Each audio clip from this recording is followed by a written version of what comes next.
Alright. Welcome to House Tilbit Gaming, another episode of Dragonlance. I think we're on 29? Yeah. That's on. That was on the mic.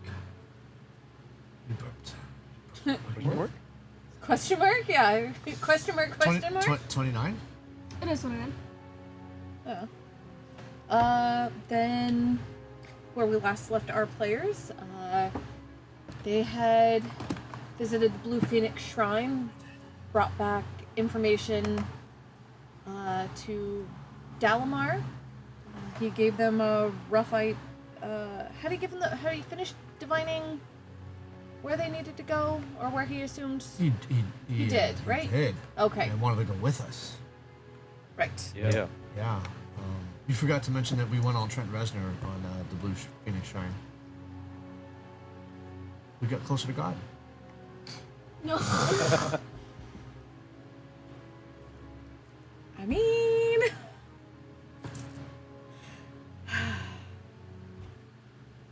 Good grief. Okay. I'm gonna be at this table for the remainder of the campaign. You are aware of this. Yes. Right? Okay. So he directed you approximately to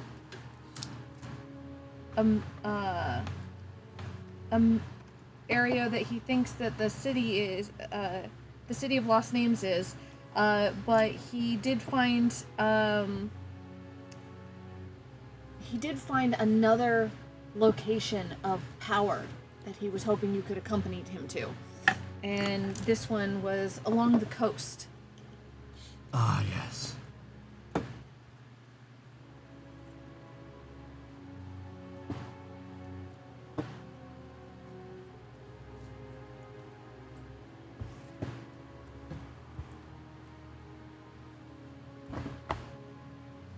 So, what are we doing?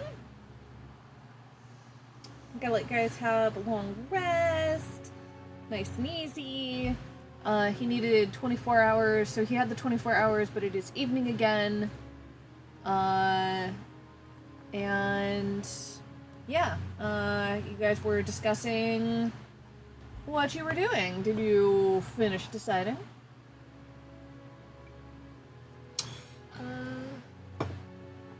Well, we're going to take the ship, which means we have quite a bit of a hike, I believe. But instead of going around the south end of the Drowning Road, we can just stay on the northern end, I believe. Maybe, perhaps.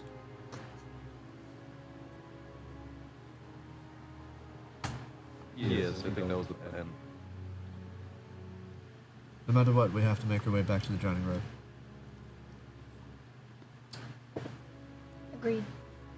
Agreed.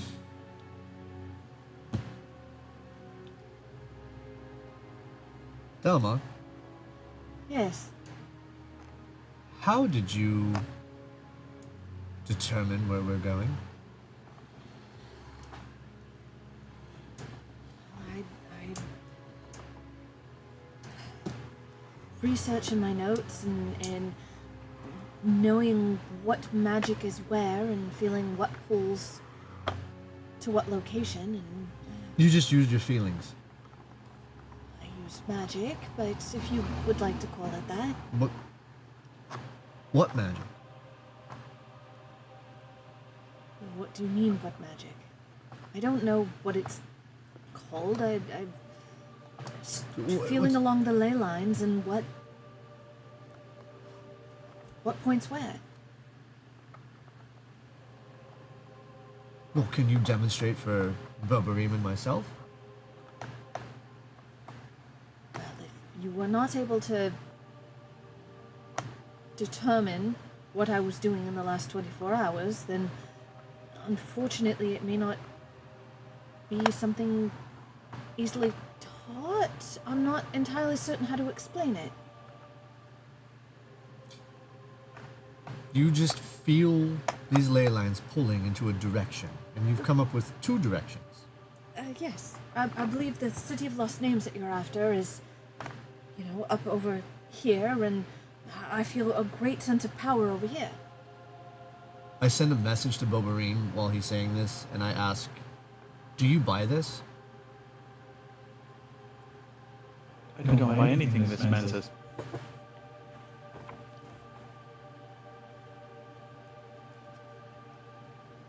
I send another message to Bobarine. Roll an insight check with me. No.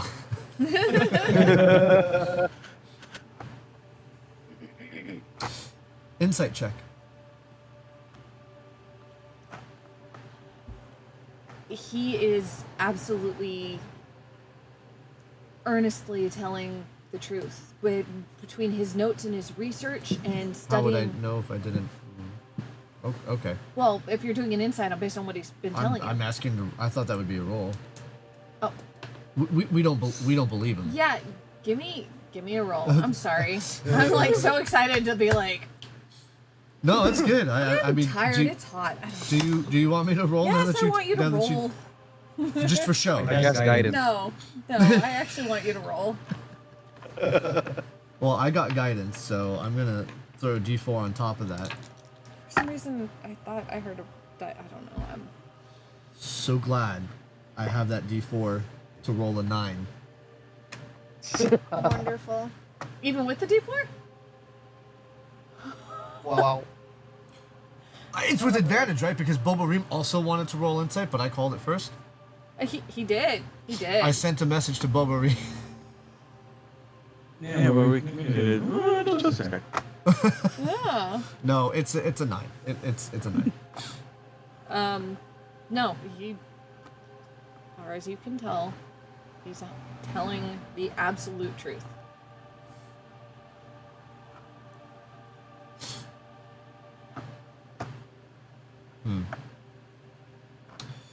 Well enough. And what is it you're after at this other location?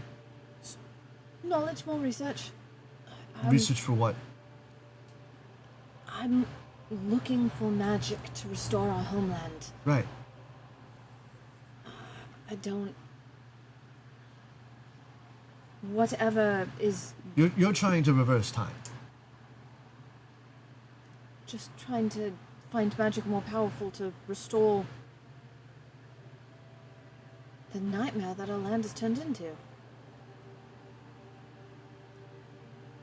And you don't think that's going to be at the ancient city? The lost city? I know not. Possibly. But there's a great power I'm sensing to the north, and I am going to look at every opportunity I can. And if that's the Kesis, then what?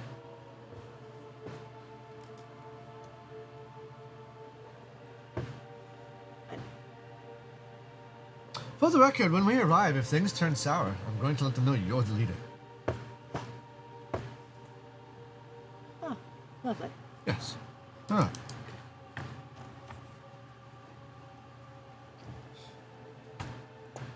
Well, I go back to where I set up my bedroll and lay there. Big sigh. So we should leave in the morning, or would you like to go now to the ship? Travel at night when it's cooler.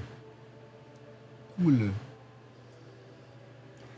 I think rest. Yes. 'Cause My vote is we head to the Mesa right now. Cuts our travel Lame. time during the daytime in half.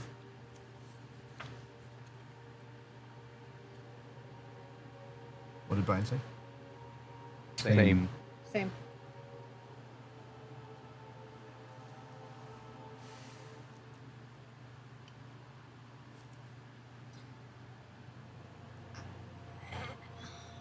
I agree. I think it's fine. I think it's a good idea. I mean, it makes sense. It makes sense. I don't think they can hear you. You can't? Yeah, I heard her. Oh. I agree. agree. Loud to myself.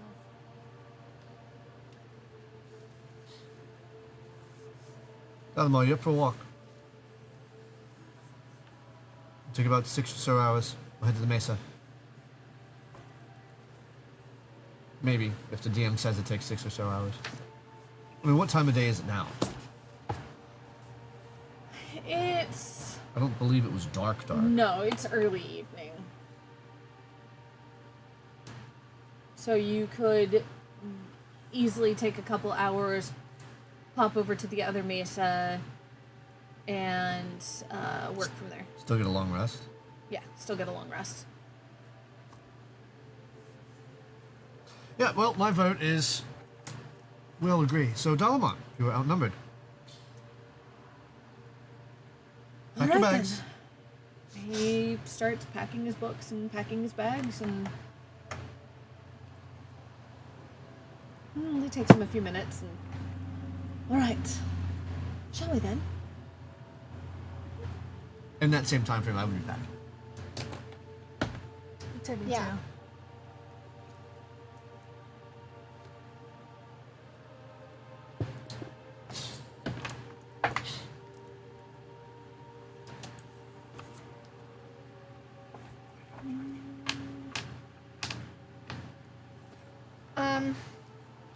As soon as everybody's done packing, Kadeem would be the first one to head out.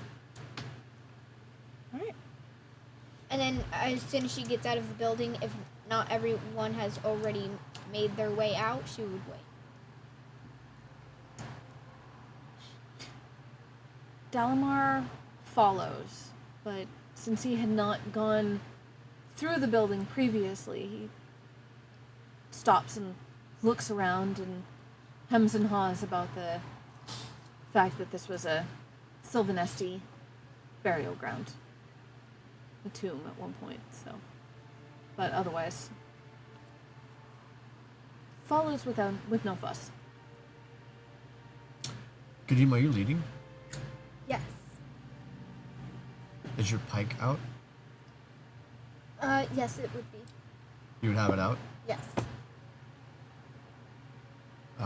I'll walk up to you and I'll cast light on your pike so it lights up Okay. and you have sunlight.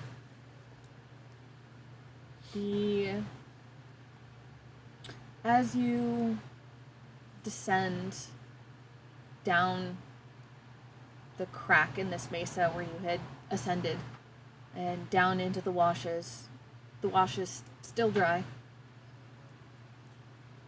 You make your way to the other mesa and up and up and up till you hit the top. Someone give me a perception check, please. Not me. The I have human- like a +1. The human with no dark vision? I almost got it. I almost got a nat 20. Womp womp. 14. 9. Do I get advantage? You are in the 21. dark. Yeah. 11. 1.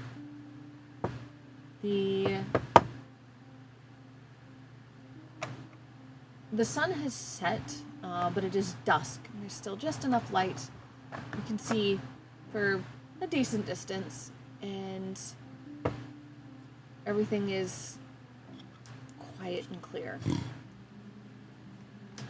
Another night looks safe.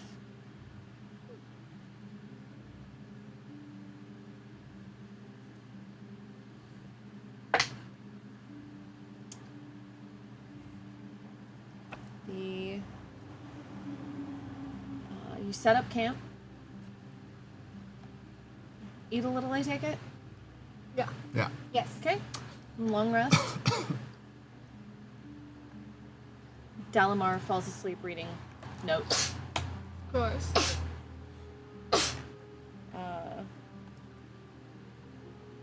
He reads long into the night. Thanks to the stars and the moon, elvish sight. He reads long into the night and takes the usual amount of rest for an elf.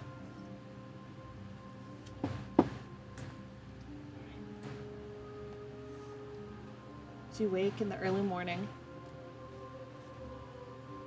refreshed.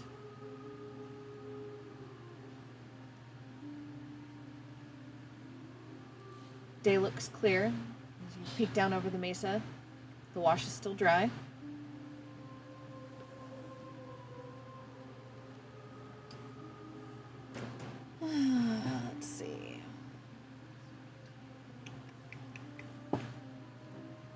All right. So you make it your way down the edge of the mesa, back towards the Drowning Road. You find yourself along familiar territory, but this time you follow the north edge. Across the area where it is not but a shallow stream.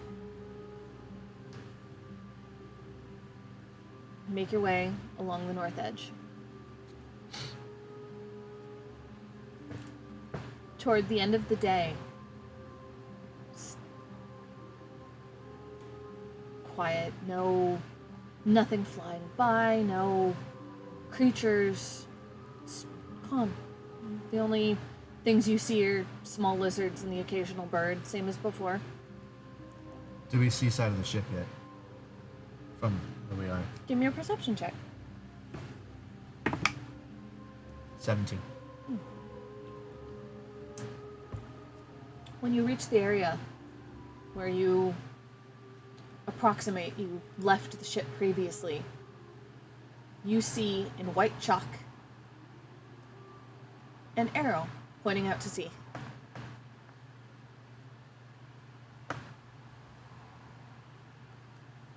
I found a marking here.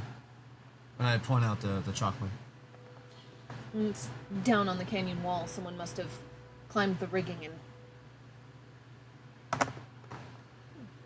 I think they had to head back to sea, so we should keep trekking.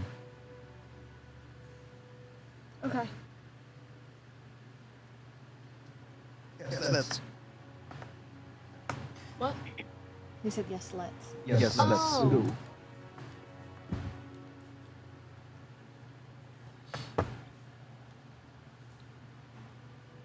You continue.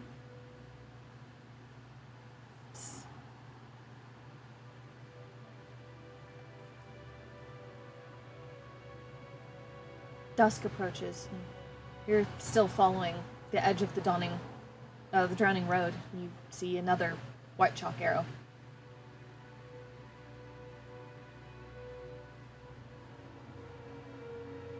But this time, through the bends, it's just enough of a straight shot. You can see your ship. It's going to take you probably another hour to make it that far. And it's dusk. It's dusk.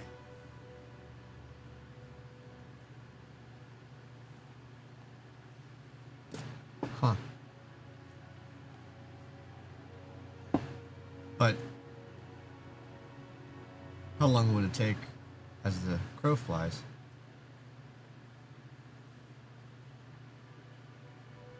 I don't know. DM, how long would it take as the crow flies? Literally. It would Literally. take... Littering and. Littering and.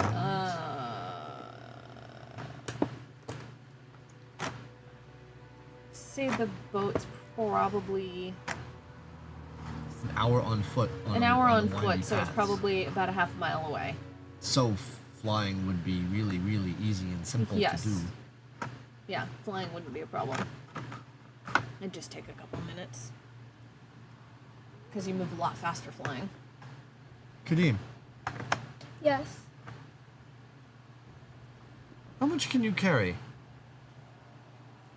You look pretty strong. Could you pick up Temmie and hold her for about 5 minutes? Huh? Sure. You could? I'll try. Temmie, have you ever wanted to fly? Yeah. Okay, I have an idea. I think I can put a spell on Kadeem. And if I'm successful, then Kadeem won't fall into the canyon below.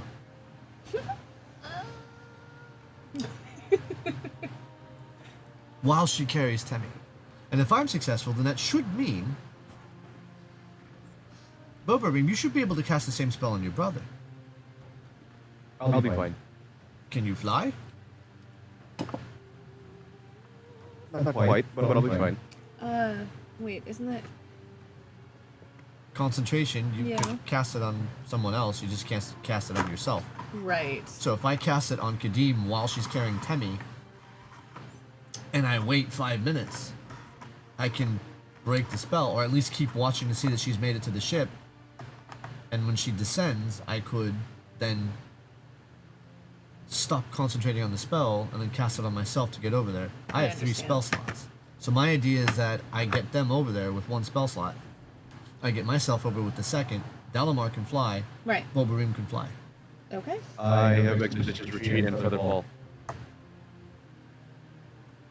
Yes, but you could just hop. Oh, So you're just gonna have the But we- zoomies and then jump? Yep.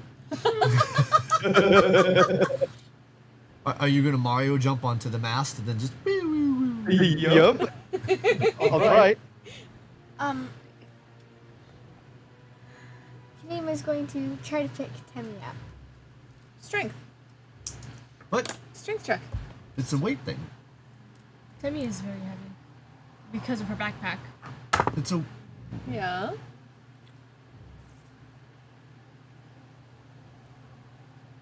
Five Total?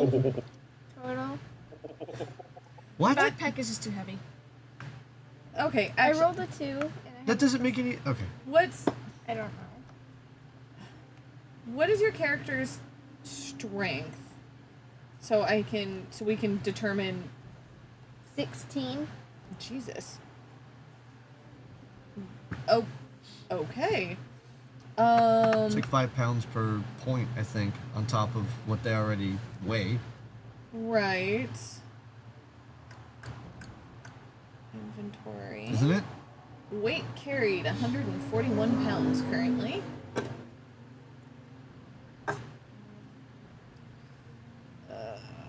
Let's find out. We could put Temmie in the bag of holding. Just have 10 minutes of air. It would take me 5 minutes to get there.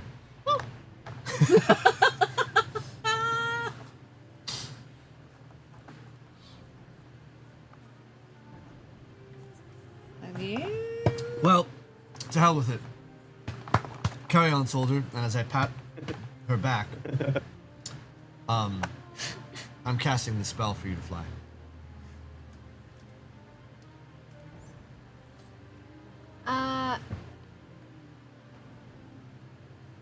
Well. Close your eyes. Okay.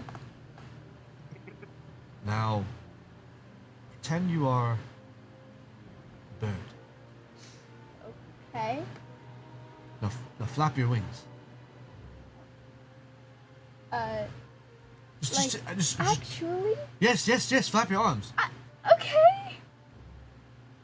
How does this help? Are you flying? I open my eye. Am I?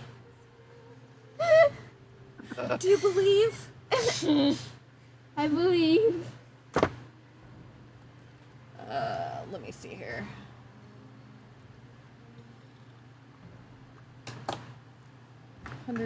$110, $140.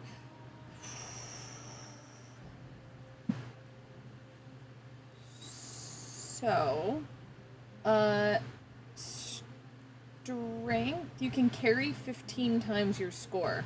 So 15 times your score. 15 times your score, which would be 240 pounds. She's already carrying 140 pounds, and You're saying Temmie weighs 100 pounds?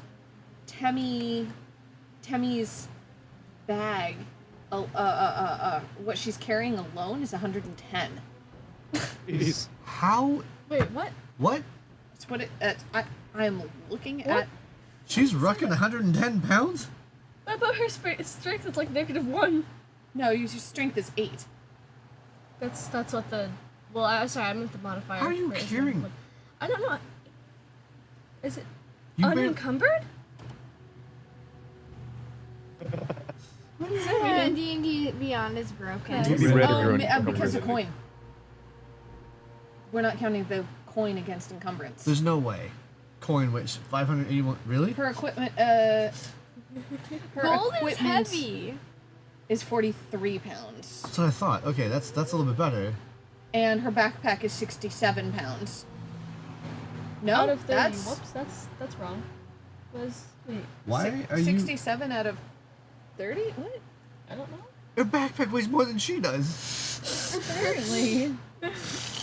Oh, your food alone is 18 pounds, your rations. I said it And you have 10 pounds Yeah. worth of torches. Rest are expensive. Why do you have 10 pounds of I torches? don't know, because I have 10 torches and they're Oh, each a pound. that's sock. Yeah. I have 14 That's it. pounds of rations. That's default. Wait, so this is broken? Yeah, my campaign, you don't get gear. Okay. If you didn't buy it, you don't have it. Oh, No. Yeah, Oh, so why is one ration 2 pounds? that's what I'm gonna be doing to you people. You'll see. That One is ration so 2 mean. Because It's 2 pounds worth of food. That's one. It's 2 pounds worth of food for the day. Does anyone actually take rations out of their inventory, or? I Supposed to. have you been eating? We refilled our rations the day before, and then I took a whole bunch of meat from the crate, so we should have topped off rations and extra food. So we don't have to go into our rations. I forget to be doing anything with this, Yeah, so. yeah, I think we all are. All right. So All right. So, you're saying that she can't carry? it would that the strength check would have definitely, like, maybe she's just feeling a little extra strong and Temmy's cooperating or something, but yeah, no. You have to believe you are lighter than air. Now go jump off the cliff. With Tammy? No, No. Okay. just you try this, But and then head over there towards the ship's mast. I know you can see it. Sounds great, but I'd rather not die, so. You Kadeem, what literally. you haven't realized You have 9 at this minutes. point is you're floating. oh, We all see this, right? how long does it take me to realize? Just run off the cliff and jump. Fine. Go, run. That's what she does.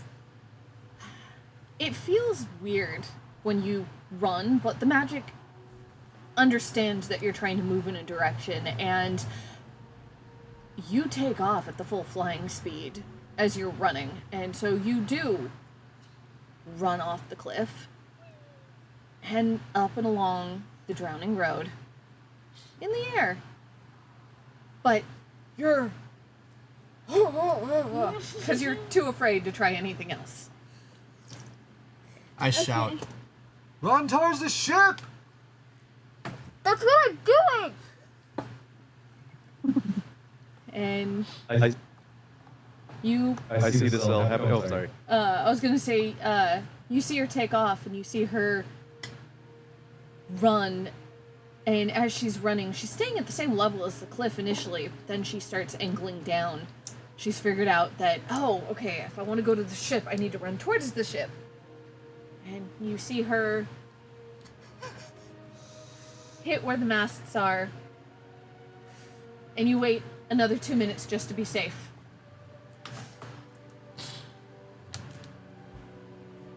So, Well, I hope this doesn't hurt. And I break the concentration on the spell. And I'm still, like, looking around. Berberim, are you heading to the ship, or are you gonna go with your brother?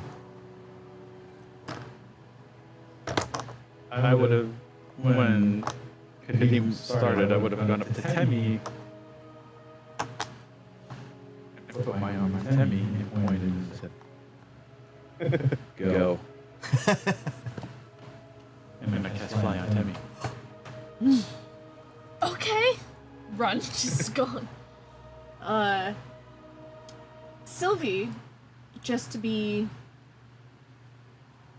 helpful, has her claws into your backpack and is flying with you, just to make sure. Wait, so if she starts to angle down, then like Sylvie's holding her up, so she's like angled down but going forward. Sylvie understands what you're trying to do, and she's paying attention, but she's making sure that you don't get distracted by the fact that you can fly. I can fly. I sent Temmie a message. Send Sylvie up in the air when you get to the boat safe as a signal. Okay. Also, does Kadim fall down or? Oh, she made it to the ship, perched weirdly on the railing up by the ship's wheel, because she couldn't quite figure out landing. She was so focused on flying that she managed to perch on the railing, but not get any closer to the deck of the ship. So just roll a d20 for me. Okay. While this is happening, I see her going off. Yeah. Once I catch that, you cast the spell, I'm just gonna start flying. 7.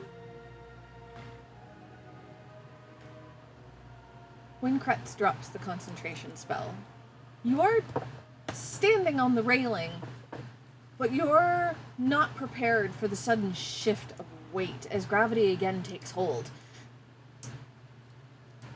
And you roll your heels backwards and fall just the couple feet from the railing to the deck where the ship's wheel is. Flat on your ass. Much to the confusion of Kretz's crew, who watched you fly up and perch like some sort of awkward featherless pigeon. Well, are you coming, Delma? Thordak, are you sure you don't want to fly? Yeah, I'm fine. And I kneel down, have my boots, cast Expedition Retreat, and move 50 feet per. What the speed is 50. And aim for the edge of the cliff. What? Does he know that there's it's snakes? It's a snake. Nope. Don't know. Wait, But I'm running full speed at 50, so double my speed. Off the cliff? and then And Featherfall. I will jump Oh. off the cliff at an angle, and then cast Featherfall. Oh Okay, boy. I'm looking up Featherfall. Give me a second here. I am terrible. I thought for sure you were running closer to the ship. So, Yeah, towards the ship, to the mast. No, there's it's like so if you're we, running If we along. walk along the cliffside, it's an hour to get there. If we fly, it's 5 minutes or less. It's like Okay. it's a half mile. Is what she's saying. So we're a half Oh. mile. We're half a mile from the ship.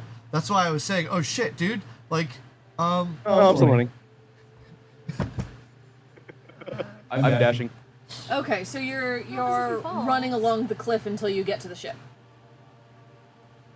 no. Well, Get to a point where I can jump onto the ship. Okay. Okay. Fallen creatures rate of descent slows to 60 feet per round. Okay. Okay. So, you run. It does take you a couple minutes to get there with your speed. Your newfound speed.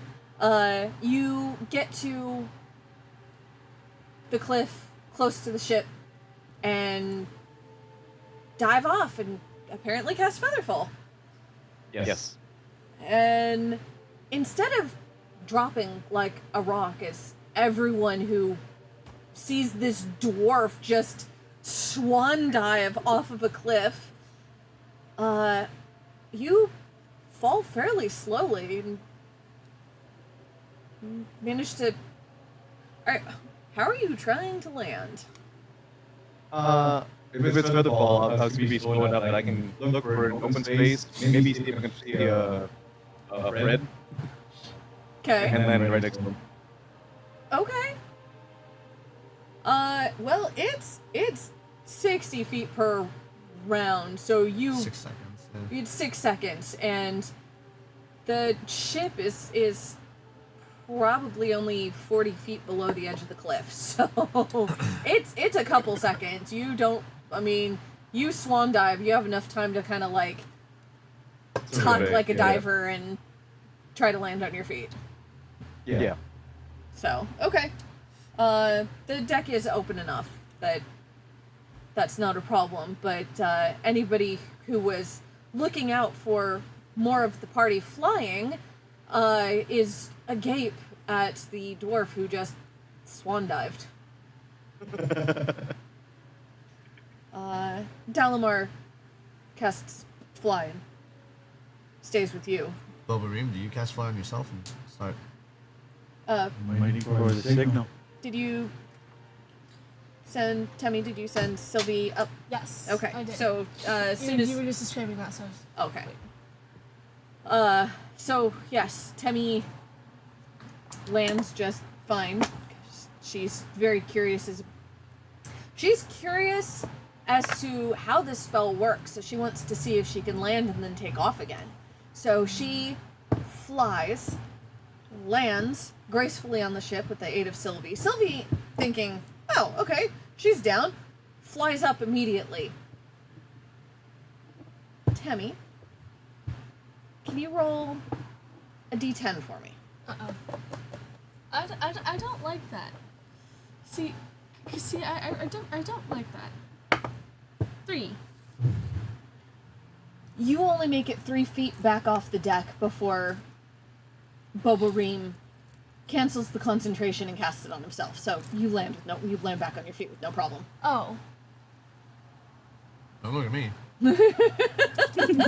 Kill me. Just for visual effect, as soon as I see Bobareem start to cast fly, I will cast fly on myself. But I'm gonna Chris Angel my way. So I would have gone to the edge and just fallen till I'm horizontal and just like torpedo towards the boat. What the hell? I'm still gonna Chris Angel my way all the way through. Arms wide open. My coat flapping. Why? For the visual representation. Because Kretz tends to be one for drama. Dalamar is very Mary Poppins about the whole thing. He's back straight, chin up, just flying along behind you. Your dwarf friends are surprisingly dramatic at flying.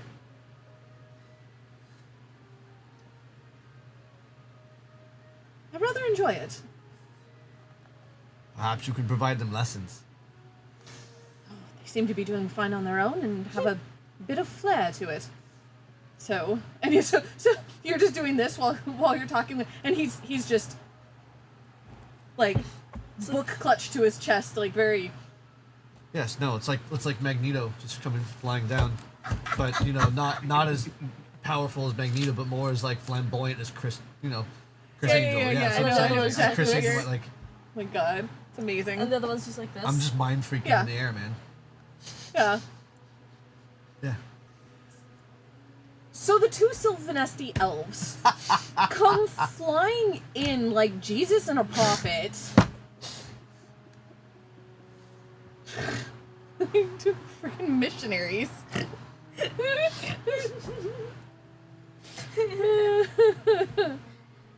It's beautiful. Were we missionary?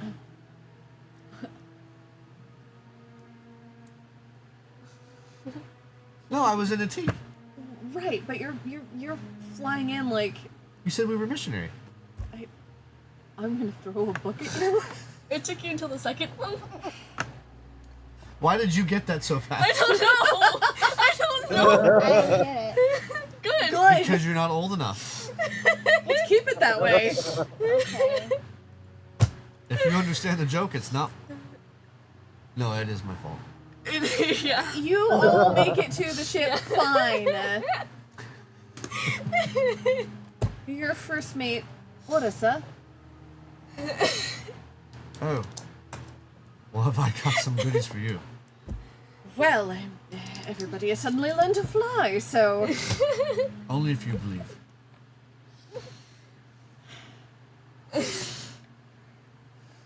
He Doesn't say anything. Doesn't quite squint at you, like, but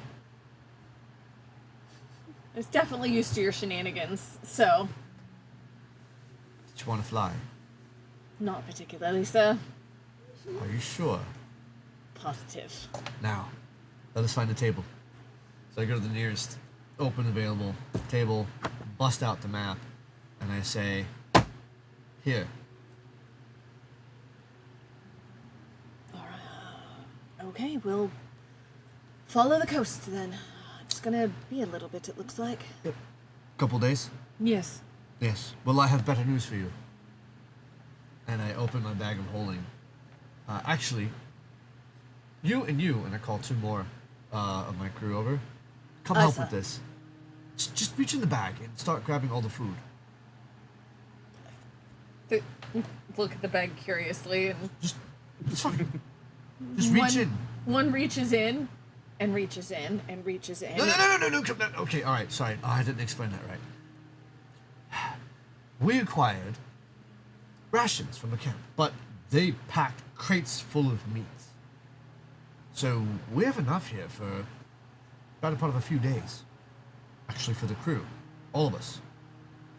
Now, think of what you would bring on an expedition and reach for that. Go.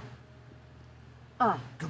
so Just reaches in and starts pulling out the dried meat. I that- assist. Yeah. All the meats, all the dry ingredients. Yep.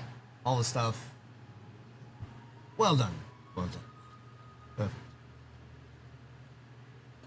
Kind of eye the bag curiously and look at you and look at the bag, and we'll stow this. So Perfect. And could you show Dalamar to his quarters, I saw. please? Which would be an inside joke, because the only quarters that exist are mine. So they're going to take him to where everybody else sleeps, the hammocks. Correct. Dalamar thanks you and follows along. I say nothing.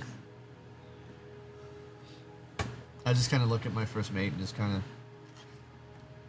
nod and just move on.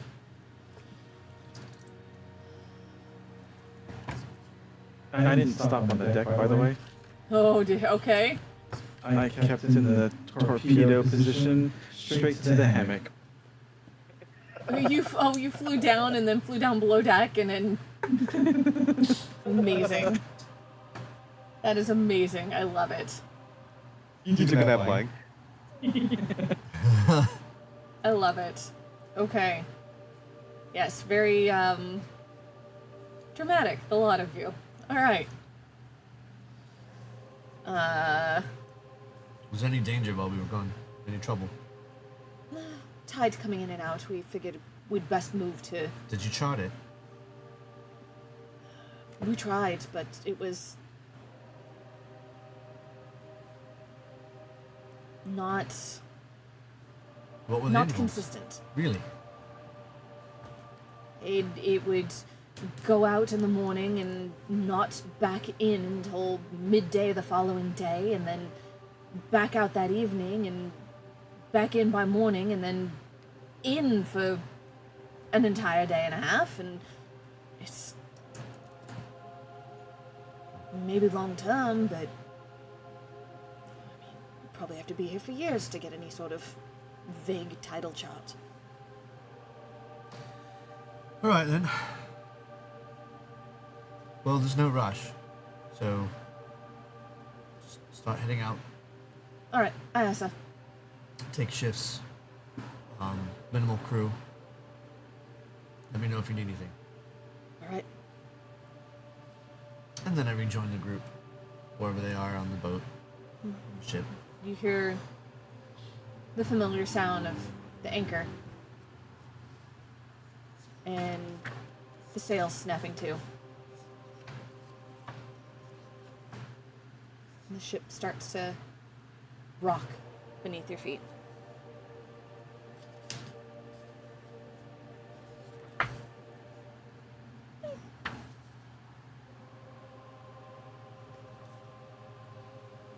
All right, what are we doing?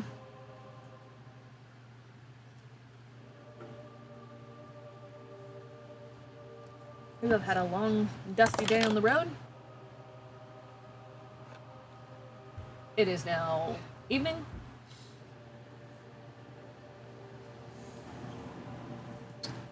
Boba Remus put himself straight to bed.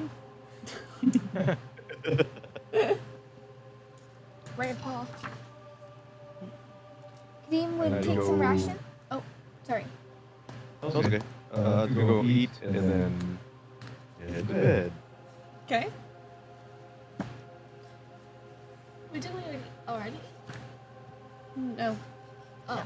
No. Kadeem would also eat and then read her book for an hour and head to bed. Okay.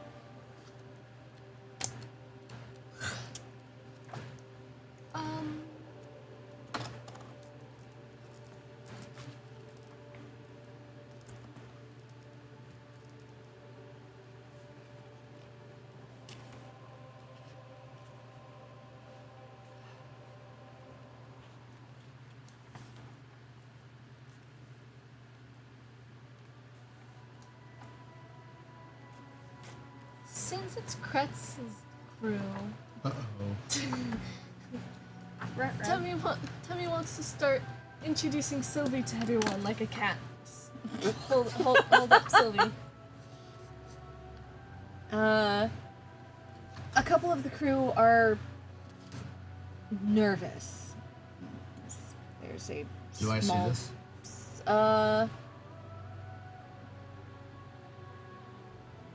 Tammy, give me a stealth check. I want to see if you snuck off from the group.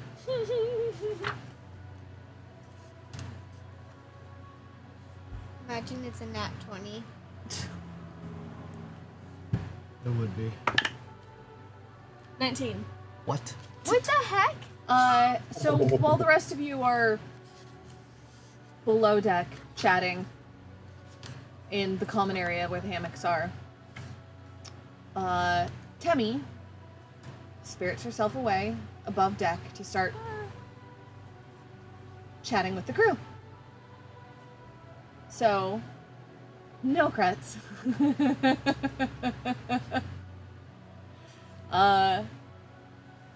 However, give me a perception check. Me? Nope. You don't even notice she's gone. Nope. So Not unless a 7's gonna win me something, I doubt it. some of the crew is fascinated, having, heard stories of silver and gold dragons in the past, but especially silver dragons tend to be very helpful in the old tales. So they're fascinated, but understandably wary at this time. So, and some of them are just downright nope. Sylvie's just sitting there like, Yeah. Pause, tuck. absolutely. No brain cell.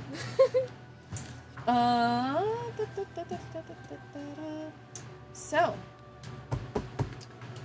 as you all settle down comfortably back on the ship and think upon everything you've been up to the last few days and the 3 locations that you have scouted, the magic you've seen, the strange sights. Welcome to level 7. What? Ooh. Ooh. I knew that jump onto the ship helped.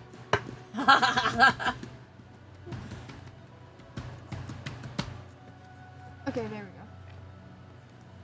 Level 7. You have a few days. To figure out what our spell slots are gonna be. Spell slots? What's that? Ooh.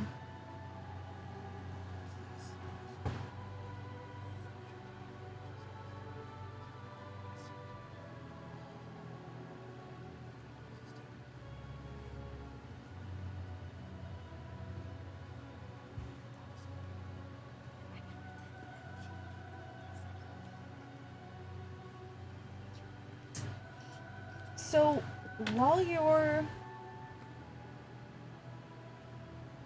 trip from Calamon to Wrecker's Edge took a night, this distance is further.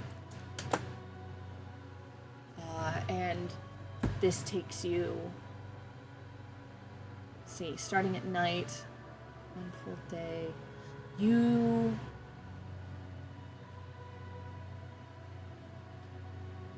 do not see the cliffs that you're scouting for the cove until morning on this after the second night. No, I'm sorry. One night. No, afternoon. Late afternoon. After the second night. I'm sorry. So you have one full night, one full day on ship, another night, and then most of a day.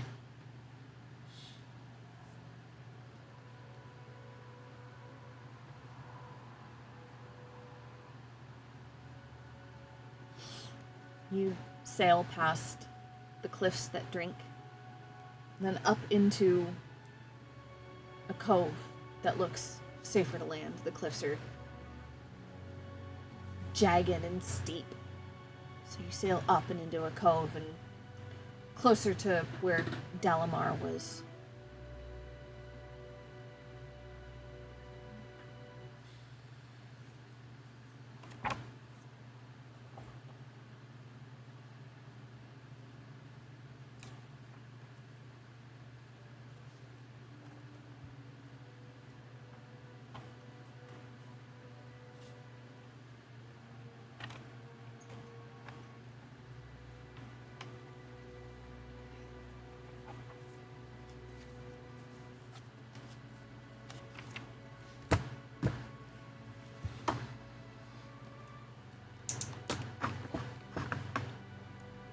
As you sail around the cliffs and enter the small inlet,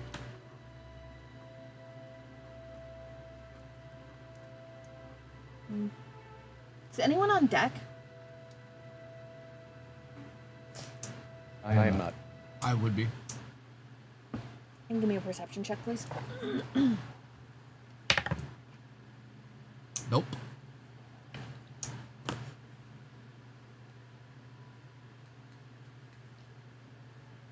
It's a 9. Okay. I don't think you're gonna let It's me get away with anything. late afternoon, right? Yeah. So, Kadeem would be up on deck. Give me a perception check then, please.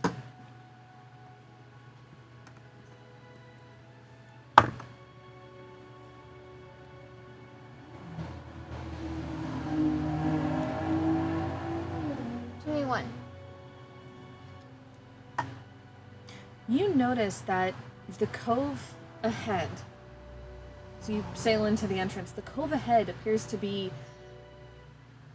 lightly obscured by fog. But it seems to be emanating from a specific point deep in the end of the cove. It doesn't appear to be a generalized fog. It's just in this cove. Okay. Kadeem would relay the information to Kretz immediately.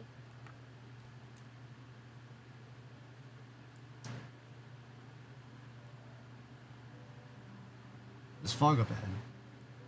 I look and I pay attention now. So I see that this area is just... Does it make sense this fog is there? Or would I know based on my year's experience of sailing? Based on your years of experience of sailing, you recognize the fog as strange, since it appears to be emanating from a point and isn't generalized. I call for Dalamar, and I ask him to observe.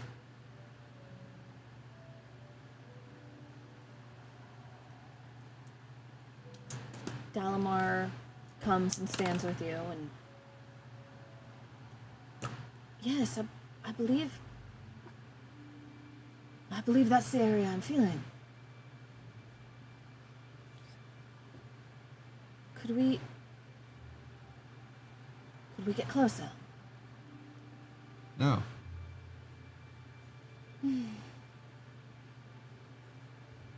Drop anchor. Here. We go no further. Your crew follows your commands. Temmie. We need you to do the thing, if you don't mind. With Sylvie. Oh. Okay. Could you make sure she's invisible? Oh. Could you send her out into that fog over there? And have her scout it out, but I need you to see through her eyes and report back to us. She's Temmie's gonna sit down and have Sylvie do her little shake into invisibility and go investigate the fog. Okay. Are you seeing through her eyes, or? Yes. Okay. That's why she's sitting down. So, how far can you see through her eyes? 100 feet. Oh. You guys, definitely are not within 100 feet of the cave. Oh. So, Sylvie flies in, she disappears into the fog, and you can see, even though she's invisible, you can see when she hits the fog by the way it swirls as she flies through. She's gone for a few minutes. Wait, I thought you could only communicate with her within 100 feet. I thought you could see through her eyes further out. She can see through us further out. Oh. Wait. Okay.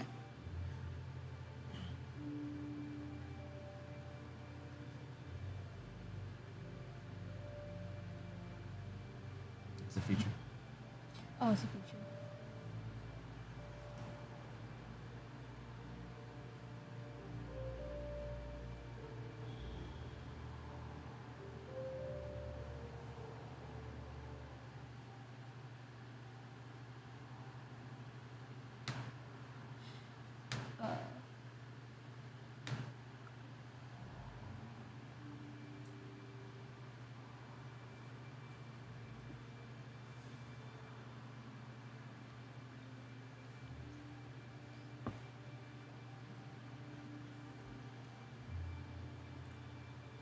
Oh, yeah.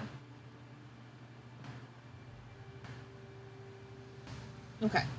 So, she can see? Great. Yeah, it says it doesn't have it doesn't limit the Perfect. It doesn't look like it does. So. It's fine. Alright, so Temmie, what you see. Sylvie flies further into the cove. The fog gets thicker. Not so thick she can't see, but it gets thicker until she's flying into a large sea cave.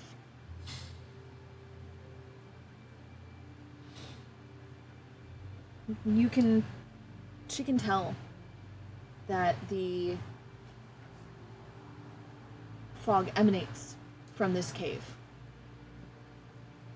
But outside of that, you don't see any reason why. And give me a perception check.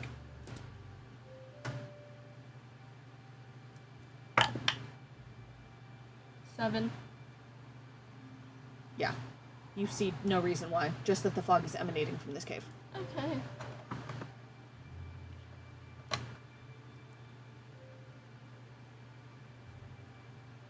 Is Temmie reporting any of this to us? Temmie, are you reporting it? So Dalamar hears that there's a cave. So, presumably what we're seeking is within that cave. He gestures to your skiff. Can we go investigate?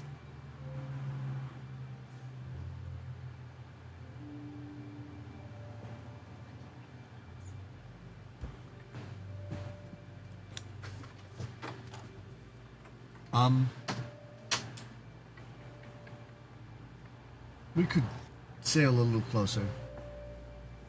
Just a bit closer. Maybe to the edge of the fog. And then we'll go ahead and use the skiff the remainder of the way. The fog only gets thicker as you go further into. Are we in the fog now? You're on the edge of the fog. Oh, I didn't know that. Okay, sorry. It's okay. So, the cove, this inlet, you sailed into the entrance of it. The fog lightly obscures most of the cove. You can still see that, it's a cove. It just gets thicker in towards one point, which Sylvie has identified as a cave. And that the fog is emanating from there.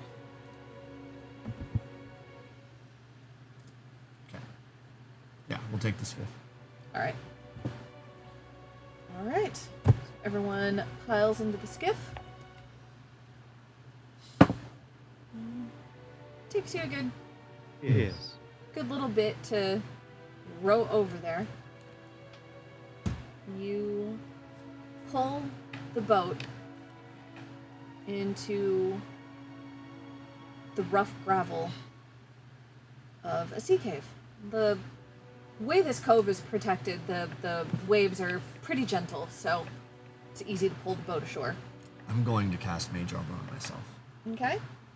Just for the record. You should. Okay. Me too then. It's just there. Alright.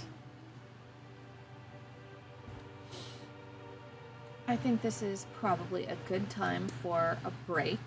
Yes. I know you guys are working on your finishing your level. Yes. There's nothing So to do. Wait. It's time for ice cream. so we'll take a break. And yes. Let us take a break. And we'll be back. Okay. Okay.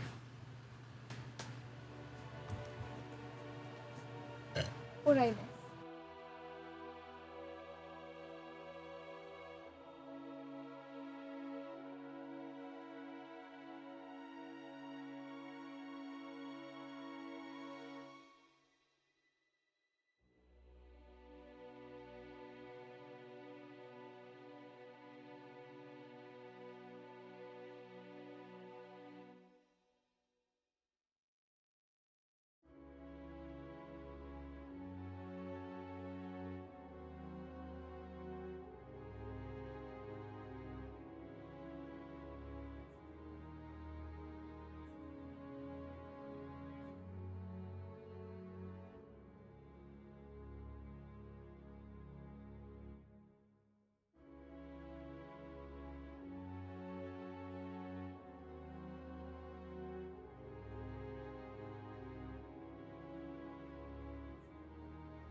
Okay.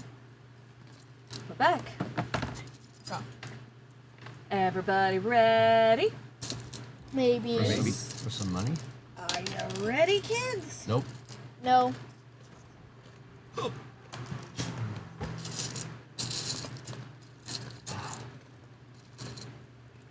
right. So, get the skiff to shore, pull it up into the gravel, and the fog is definitely emanating. The source of the fog is somewhere in this cave. Kretz and Temmie, you've cast mage armor on yourselves as soon as you landed. Okay. I would have taken a swig if allowed, of my flask and taken false life as well. Sure. You're just helping drag the boat to into the gravel so it doesn't float off. So, all right. Allegedly. Allegedly. So are we in the fog right now? Yes, it's foggy now. You're in the entrance to the sea cave. It is damp. There's gravel underfoot, gravel, rocks, big boulders here and there. It just smells like seawater and old seaweed.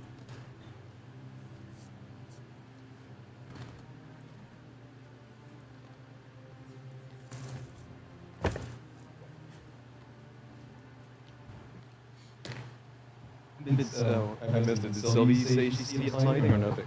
Sylvie didn't see anything. Okay.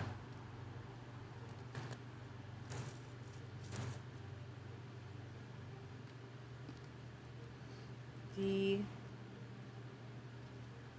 lapping of the waves and the dripping of water echoes in the sea cave. I'm gonna get perception check from anybody who thinks they're paying attention. Nat 20. 18. I'm not paying attention. So I have 24. 6. 8. Kretz. That's me. I'm Kretz. You recognize above the sound of the waves and the wet, and you hear a sound that you recognize. Of course I do. You need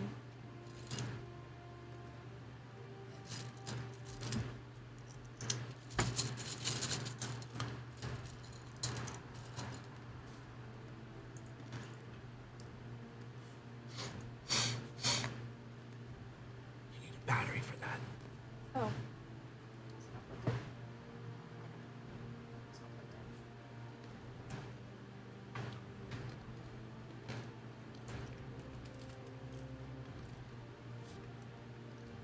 My darling. Oh, it's dead. That's a little dead. Do you need a light? I got you. I got you. I got you, fam. I found his shoes, so I'm gonna go out and do this. Fetch me a torch.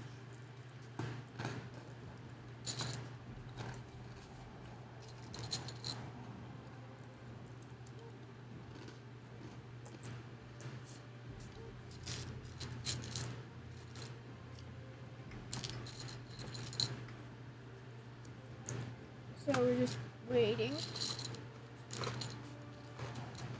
And Kretz?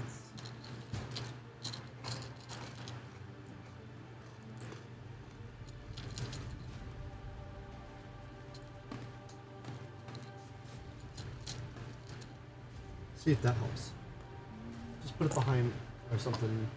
Yeah. Does that help at all? Find out.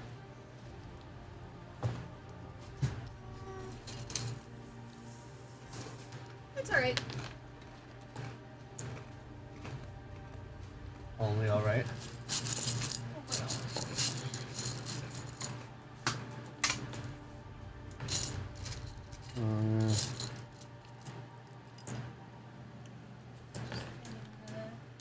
It's because I got the dead one.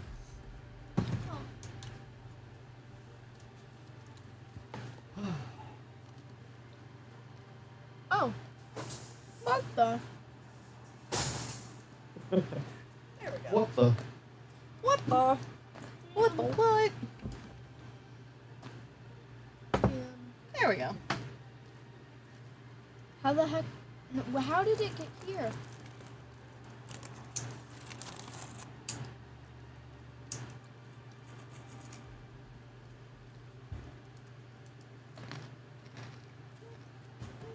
I don't see anything. It was just fog.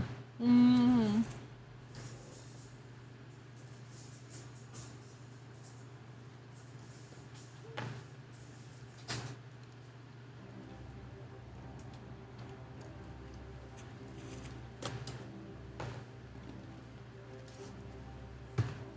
Does that help? Look at what's the Yeah. Look at what's at the table for us.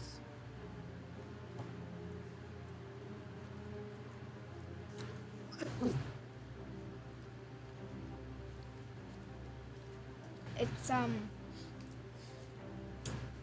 that thing Okay. that we encountered the session So. ago. Kretz. What? As above the noise of the waves and the dripping water from the cave walls and ceiling, you hear a noise that you recognize. Something that sounds like bone grinding on bone.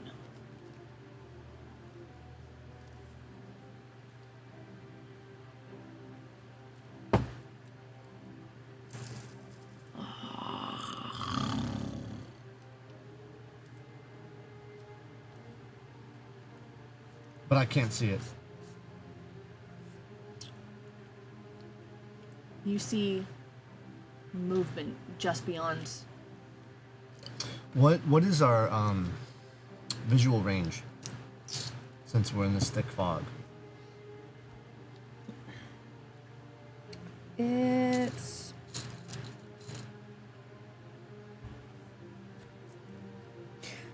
only lightly obscured, so it's just a matter of the whatever you're hearing emanating from the darkness deep in the cave and coming towards you.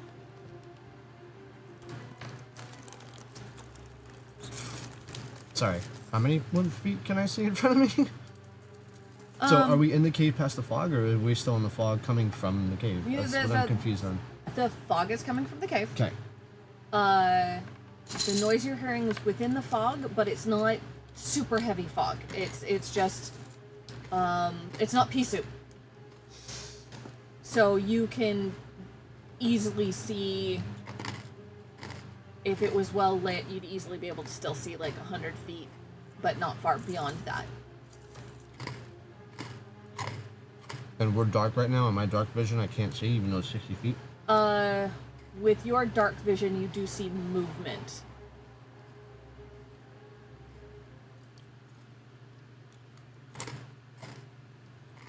Sick.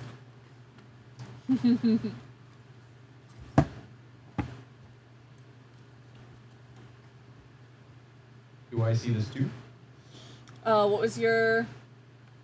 18. Yeah.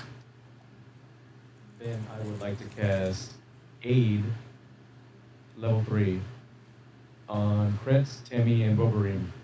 So you all get plus 10 max HP. Whoa, dang. For how long?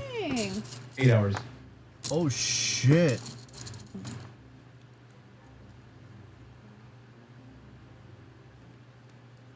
I'm gonna put that under temp HP. Oh, Yeah. why? Because it's temp. Yeah, your temp max is 10 more. Just now. add it under temp.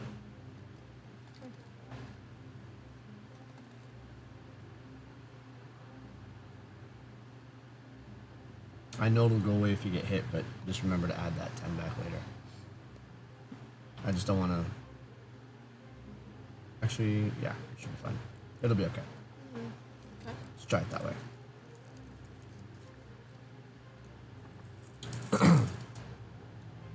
How is this cast? So I would have seen what is beyond and hear what's going on and go, well, you guys are gonna need this.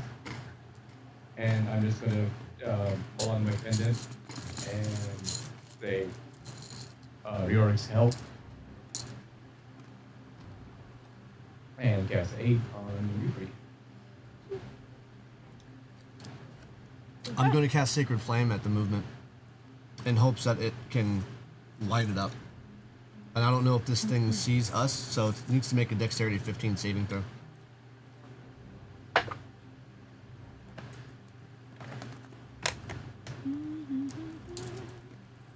Give me half a second. I am pulling it up.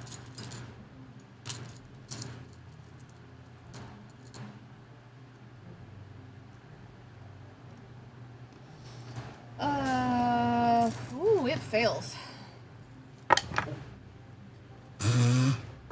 Well, it's a good thing I wasn't trying to hurt it.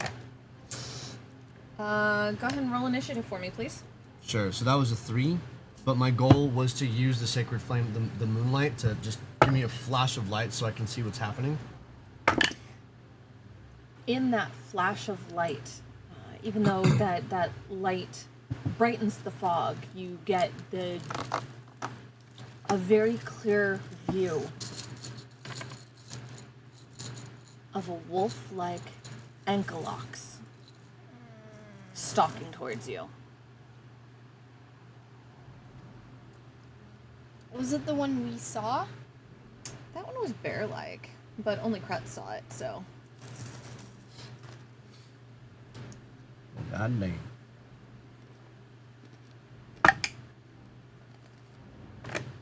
All right, 25 to 20. 20 to 15. 15. 15. Rollies. Okay, you guys roll these the most. It's funny. Mm-hmm. 16. Well, They Okay. do, actually. This is like the 3rd time in a row. Yeah, I think it is. Third time, like a 4th or 5th. They do it a lot. Not in a row. Consecutive fights. Oh, 15 to 10. 13. 10 to 5. 8.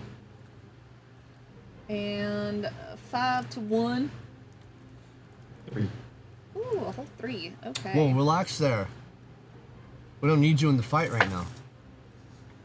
You got this. You're fine, Gay. You're fine. Did you eat this whole bag? No? Just wait first.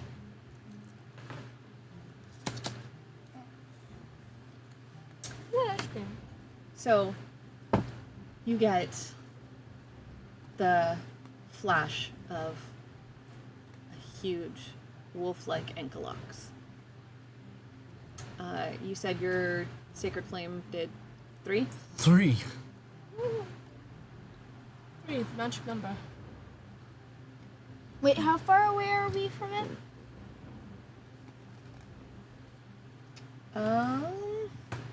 At this point, since it's stalking forward, yeah. 40 feet?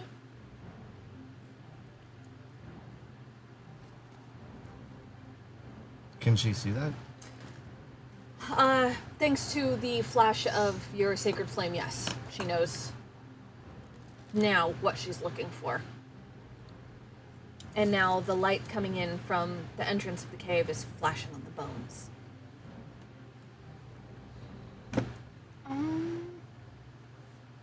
I don't know how far my running speed is. What? I don't know. 30? 30 feet. Oh. Okay. It doesn't show it for me, so. Anyways. I'm gonna.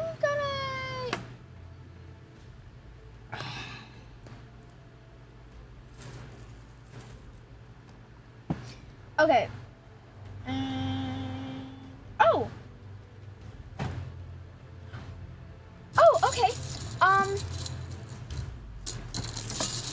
going to spawn my echo exactly 30 feet from me. Okay. So 5, 10, 15, It's right 20, there. 25, 30. It's right there. So it's on a rock. Okay, I'm just gonna. That works. That's fine. It and the It clips into the rock. the Dragonlance has a 10-foot reach. So I'm going to attack the ankle locks with my echo. Okay. What is that roll? Ooh. So 28 to hit. That yeah, hits. yeah, but that 19, look at your greater weapon feature. I think you get something out of that 19. How? is I it, think I crit? do. So either 19 or crits. Double On your check. turn, when you score a critical hit with a melee weapon or reduce a creature to 0 HP with 1, you can make a melee weapon attack as a bonus action. Alright, never mind. And that's already a bonus action, so even if I probably wouldn't be Oh, able yeah. to do it. 1d10. Right there.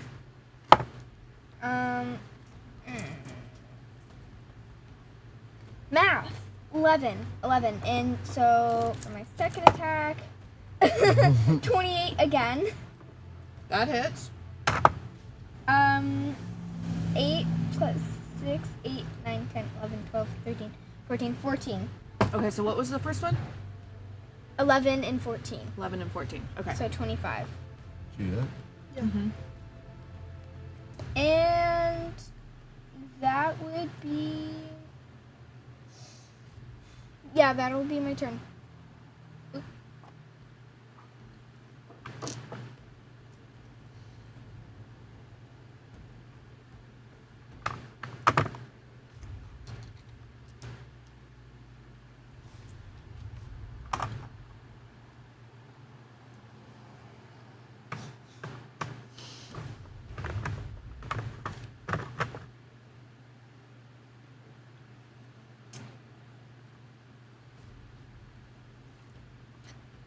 We went out of order.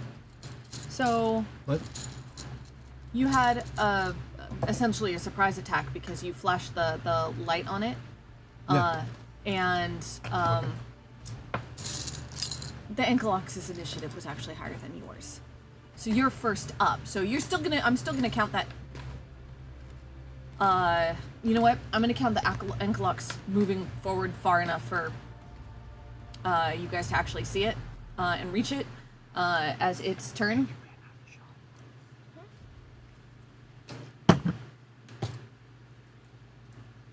And then, all right, so that was Kadim's turn. So Thordak, you're up. Kretz, you're on deck.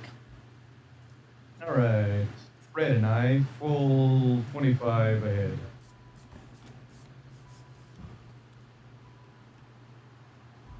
Got it? And let's try a guiding bolt. All right. Never mind. Anything else? That fail. I'm done. Kretz. I'm gonna move to stand on top of this rock to my left. And Temmie, you're on deck. Okay. Cool. And can I see this thing now? Oh yeah, Like for realsies? for realsies. It's far enough forward in the cave that, and especially with your dark vision, even despite the fog, you can see it. It's like I said, the fog's not so heavy. It's like when it's foggy and you can still see across the street. That's what it looks It's like with dark obscured, but vision. And how high is the cave ceiling? it's a good 30 feet. It's a big sea cave.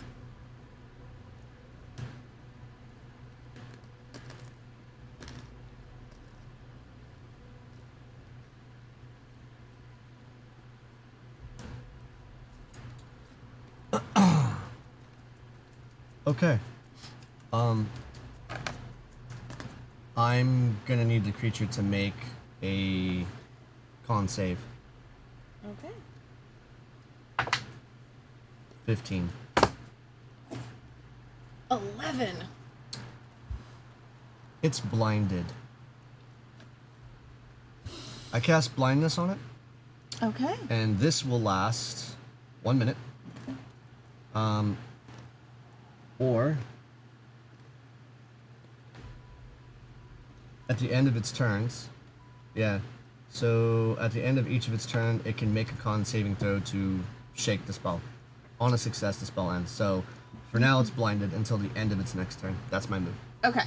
So everyone gets advantage to attacks. No, it gets disadvantage on its attacks. Oh, but we don't get advantage. No. No. Okay. Awesome. Tammy.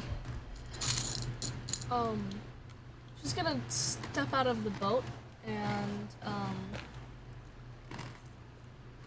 maybe go by Kretz's rock and 5, 10, 15, 20, 25.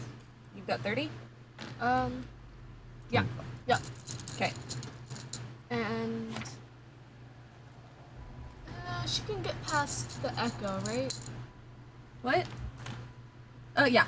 Yeah. Eldritch Blast.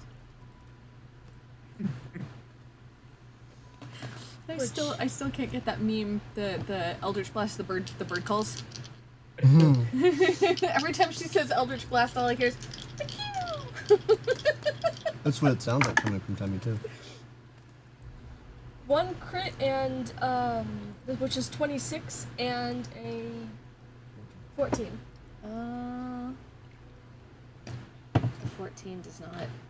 But there was a crit. But there was a crit. So 13 plus 1d10. this dice is messed up. D10. D10. I know what I'm doing. I promise. Do. So 10. That's the wrong one. Oh, well, we're the same. So 4. No, that's the wrong dice. Okay. That's your D10. Uh-huh. Oh, look, 7. So, What's the math? That's so 21? full damage, right? Because it's a crit. That's 13 plus 10. 7 plus 3 is 10. 23. Thank you. 23.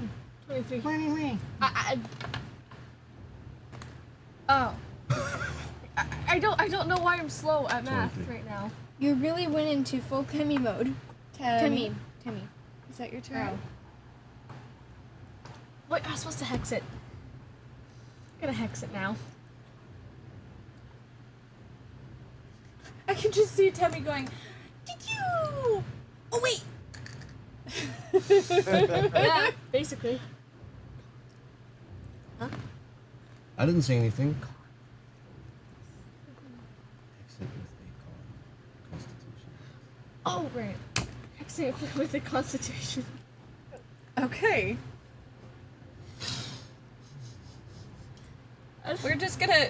This thing is so freaking big. I'm just gonna hang the hex ring on its arm. She gave it a giant bracelet. Maybe it's a...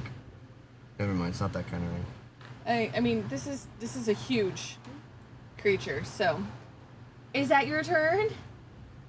Yeah. Okay, great.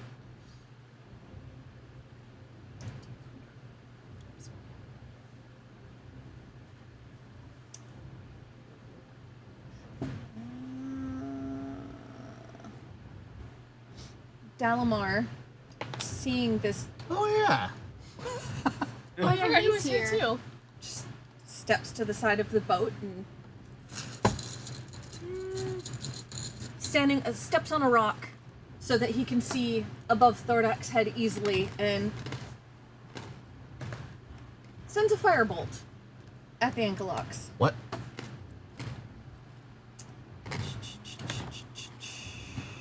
So I yell at him, don't hold back. well, he doesn't know what this thing is. What does that mean? He pew-pewed it with the firecracker.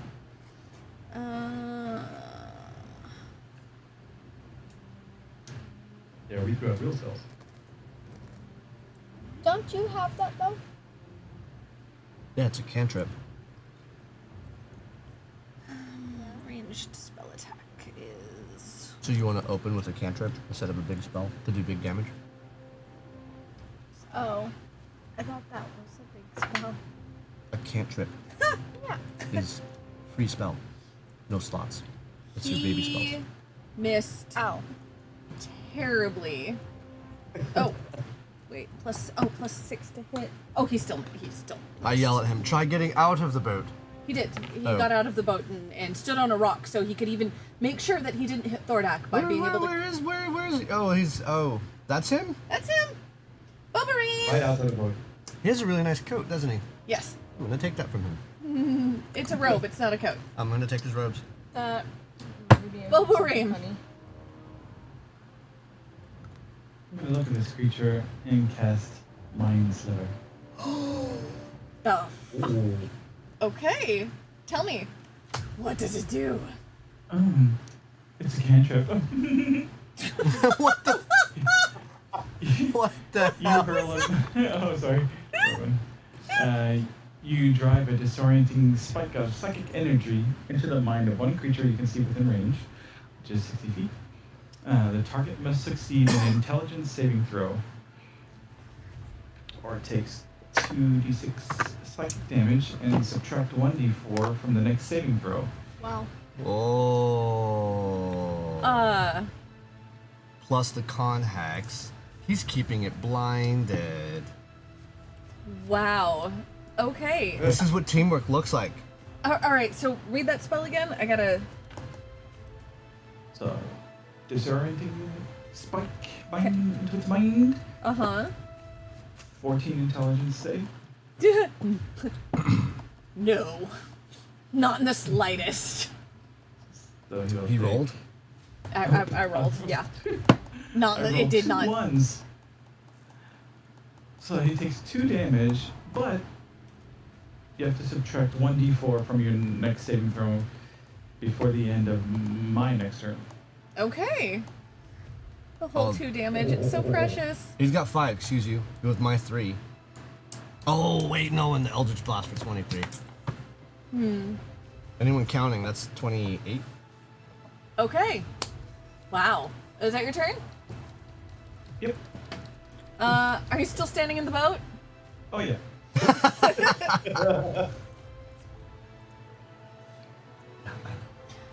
Gotta All right. extend help and move.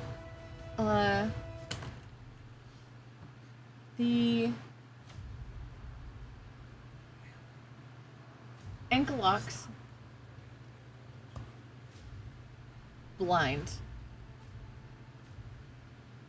disoriented, Disorientated. is now confused and angry. Or not. You said the throw is at the end of its turn? Okay, so.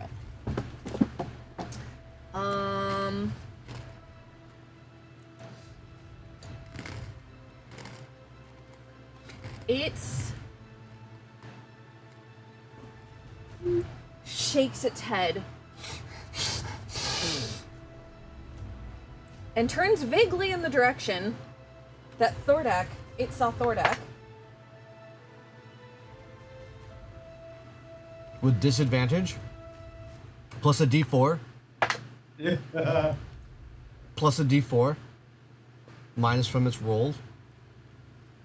I was just trying to figure out if it smelled him. Oh, I thought you were attacking. No, Oh, I just want to make sure the DM is honest. Well, okay, so not just attack. I wanted to know if it could even find him to begin with, and then attack. Well, so, its sense of smell is what you decide, so yeah, that isn't a disadvantage. It's just attacks. yeah. Well, I'm doing a thing. It's blinded and disoriented. But Like, not. But it can still smell. huh? It can still smell, right? Yeah. Oh yeah, yeah, we're yeah. fucked. Oh yeah. We're dead. So it rushes forward, slashing with its giant claws. Ooh, do. Fuck. Jesus, okay. Where is that? As my generation would say. Or cooked. Well, we might be. Might be.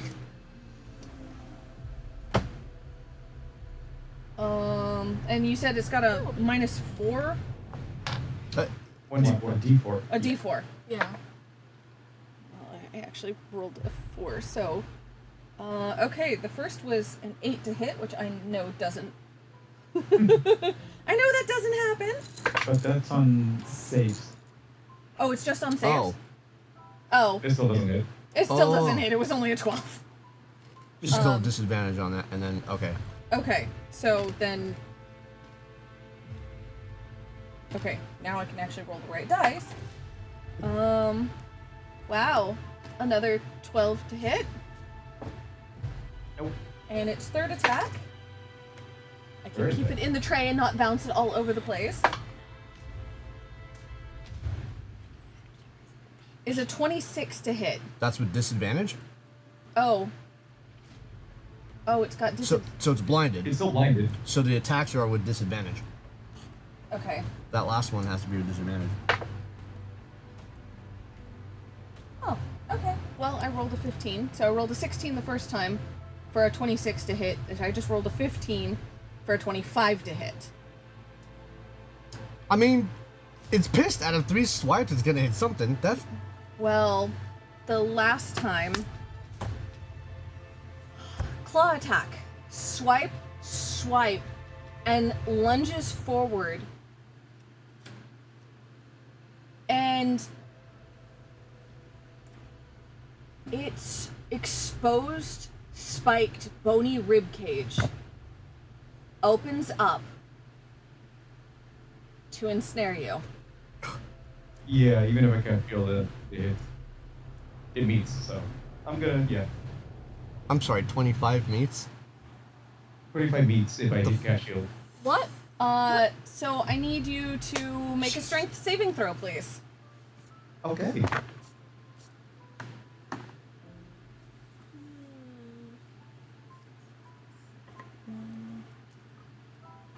Yeah, because Wow, DC is 20. that's 6. 3, 4, 5. So you're inside him? I'm sorry, what did you roll? A 6. Oh, yeah. You're grappled inside Yay. the rib cage. Now, math. That's gross. Yeah.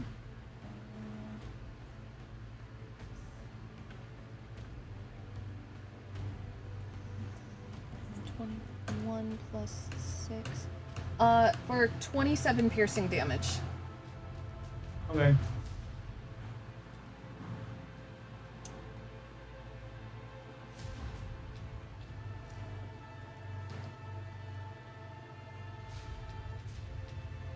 So, the ankle locks, the ribs manage to ensnare Thordak.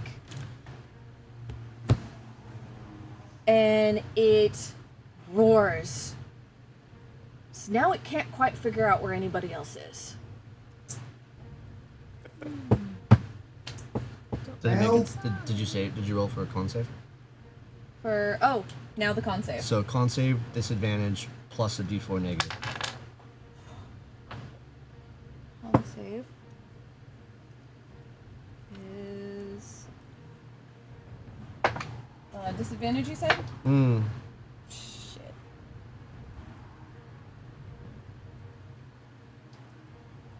Uh, 12 minus a d4. 9. So, it's still blind. And that puts it at Kadim's turn. Okay,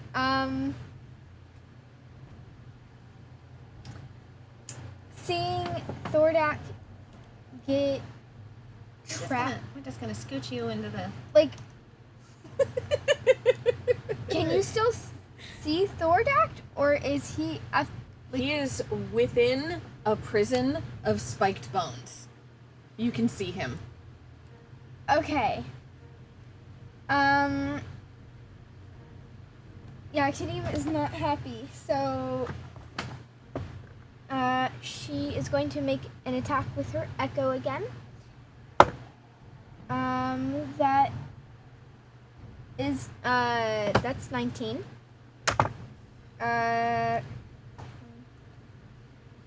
13. 13 does not. Okay. But 19 hits. 19 hits. Okay. Oh my goodness. 8 damage. Alright. That is not the end of my turn. I am... Wait, was Thordak getting entrapped count as an attack? Yeah, that was an attack. Dang it. I should have used my sentinel attack.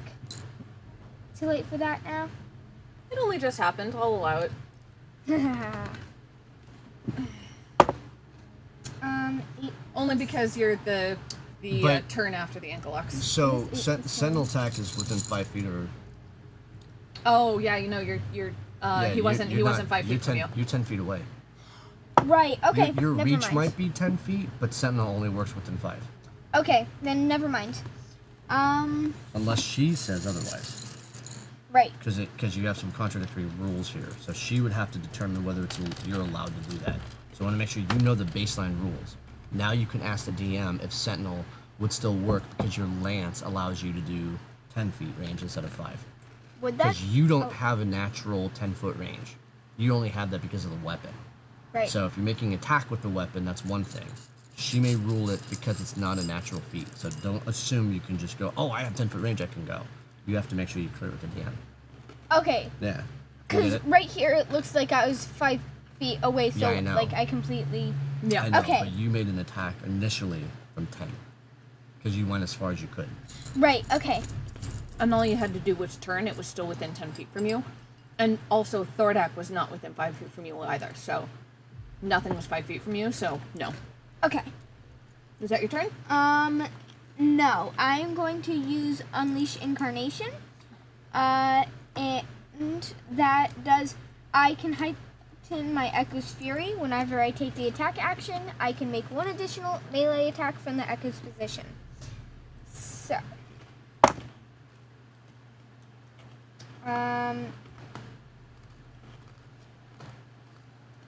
27? That hits. Great.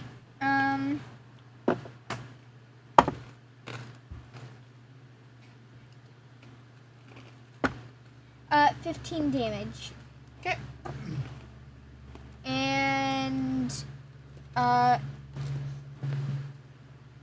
is going to get a little bit closer in case like the Echo has to move any positions. So okay. And that's my turn. Okay. Alright. Thordak, you're Wait, up. another strength saving throw? Uh-huh. Alright.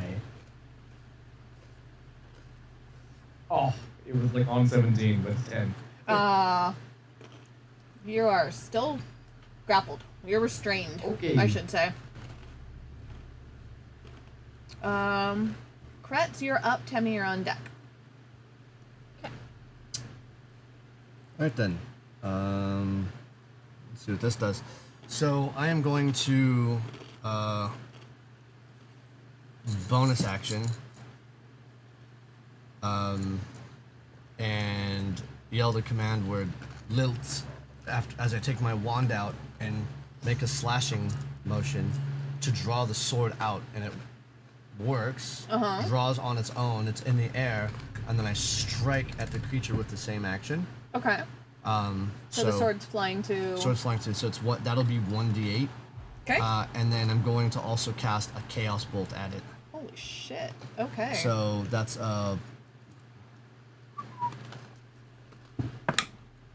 16 to hit.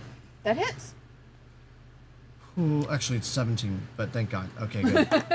I forgot to have the +1, but yeah, still. Cool. So let's see what happens here. Shit rolls. That is shit rolls. So the total damage. Mm-hmm. Oh wait, I got doubles. But I don't have another creature in sight. So would this spawn another one to attack it, or? What's the spell? Chaos Bolt? Yeah. Let me see. Oh, it's plus 1d6 damage. Hang on. Plus 4. Okay, so I have the damage out. So, just for the record, the damage is going to be fire.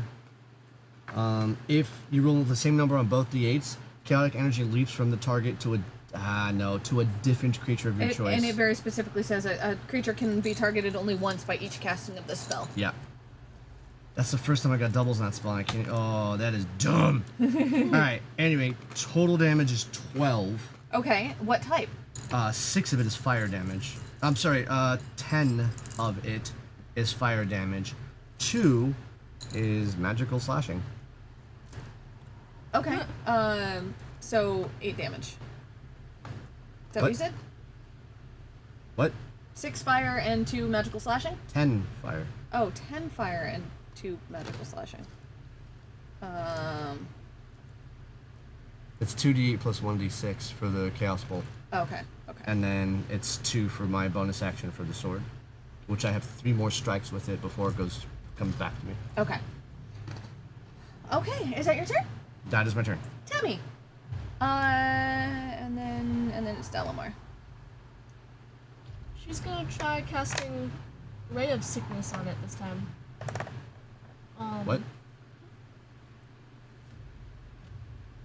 Ooh, shit.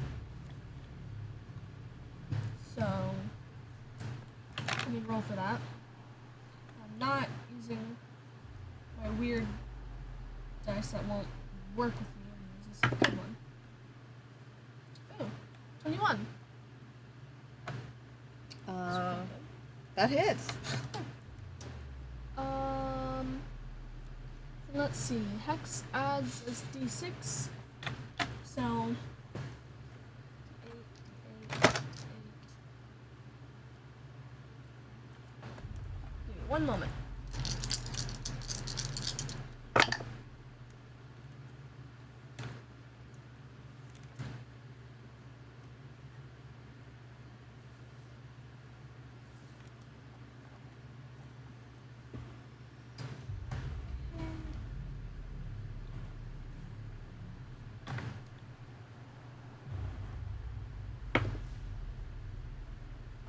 A lot of 6s here.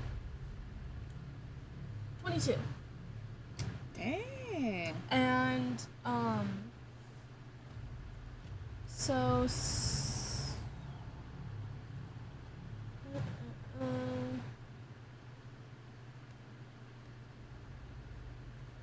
of that was necrotic. The rest of it was, poison. Okay. Oh. Wait, what? Oh, all attacks get the d6? Not just your cantrips? Because it's hex. Yes, hex. So, any extra d6 whenever you hit it with an attack. Nice. So you said poison? Mm-hmm. How much of that wasn't poison damage? That would be it. What is your d6? 6. 6 I rolled, necrotic. I rolled 22, So so 6. 16. So 6 necrotic damage. Yes. Got it. Wait, what? Is that your turn? Yeah. Did you not count the rest? Does it not?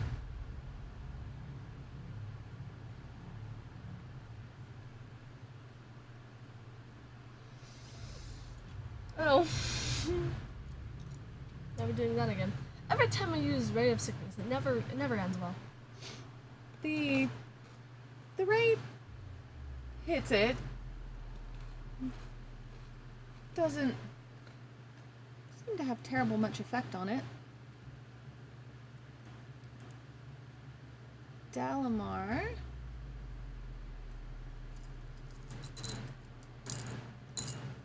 Oh dear, I don't want to hit the dwarf.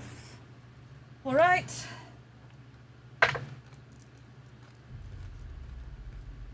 What the actual...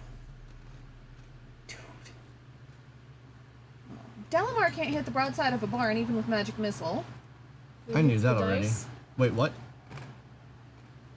Magic missile? He tried to cast magic missile and failed miserably. Isn't that automatic? 3 darts. Each dart. Oh, attack save none. Oh, it is. Oh, good, because he can't roll for shit. If Dalamar misses with magic missile, he should end his own existence and stop his career as a mage. Okay. You know, make sure I actually read these damn spells properly. It's not you, it's Dalamar. Obviously, he's the problem.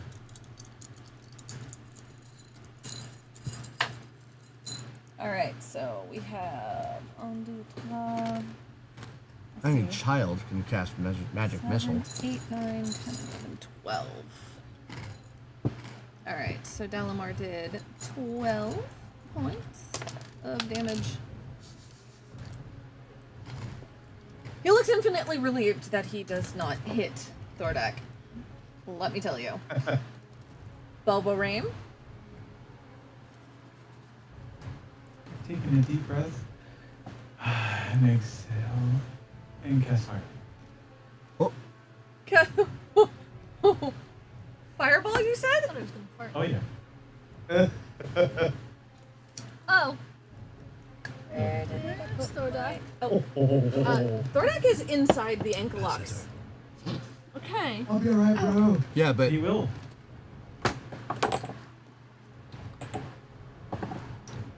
So there's your range. and the echo.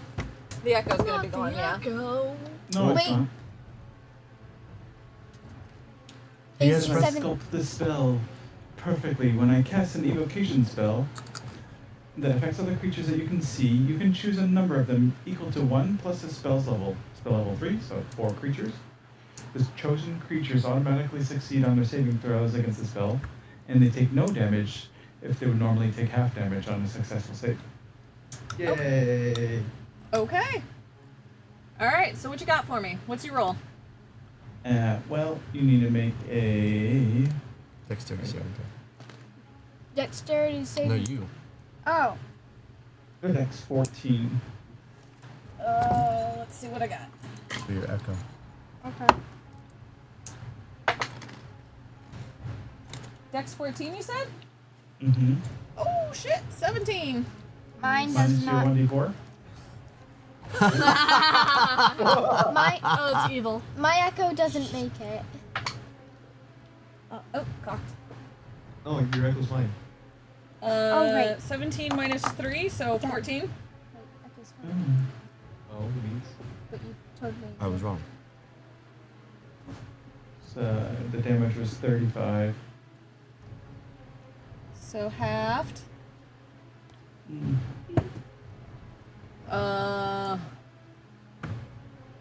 35, 50, 17. 17. Fucking make me math, Jesus. Is it half rounded down? Huh? Round it up. Half rounded up.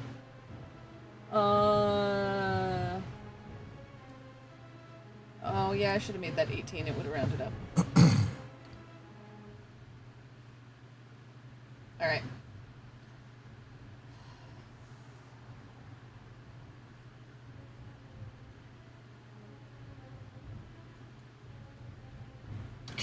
Can we see him? Yes, Like we can see. Sorry, Thordak. We can see Thordak. you can see Thordak. Like if I ran up there, I could pull Thordak.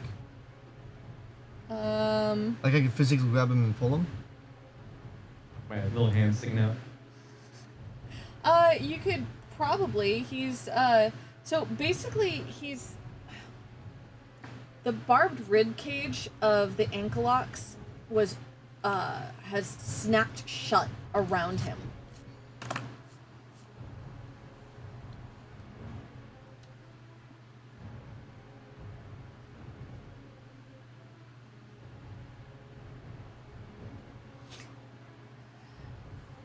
The creature is looking worse for wear at this point. It's a little charred. It's a little battered, and this thing is a disgusting amalgamation of bone and sinew and maybe some flesh, and it's starting to look. Oh.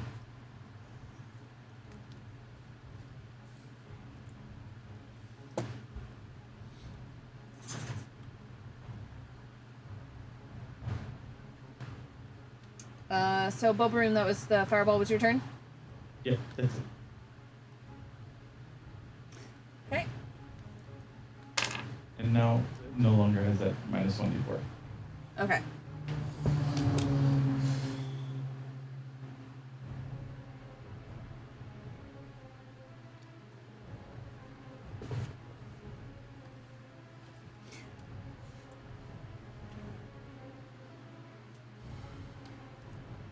The Inkalox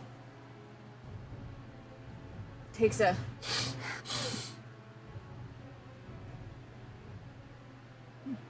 it's trying to triangulate your locations and decides to just start heading forward, but catches on a rock.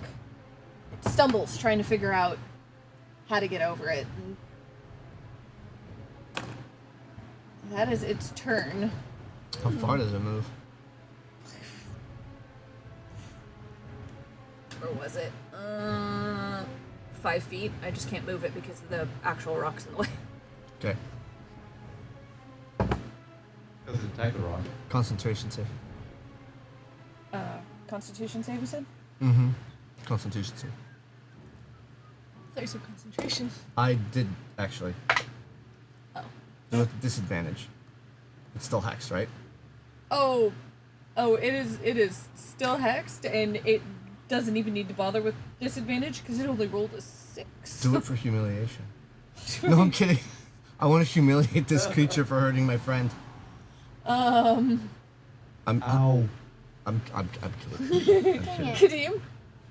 Kadeem, You're you're up, and Thordak, you're on deck. Well, all right. Well, I mean, he can try to push his way out again. So The echo is now 5 feet from that guy. Okay, noted. Attack. attack. I hate that it does that. 10. Wait, sorry, 11. To hit. Does not. 19 to hit. That hits.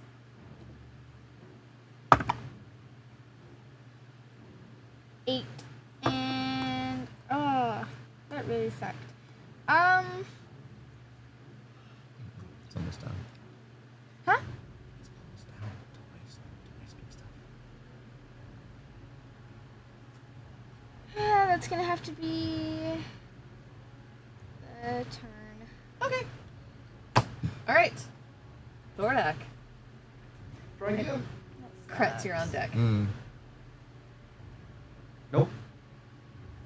You're still just stuck in there. Like a baby in a baby Bjorn. A what? What is that? The little baby carrier with arms and legs sticking out, so he's restrained, he can't do anything. Front that way. Yeah. Kretz. Scorching Ray. 3 rays directed at its face. Boom, boom, boom. 24 on the first one. That hits. 19 on the second. That hits. 20 on the dirty 20 on the third. That hits. And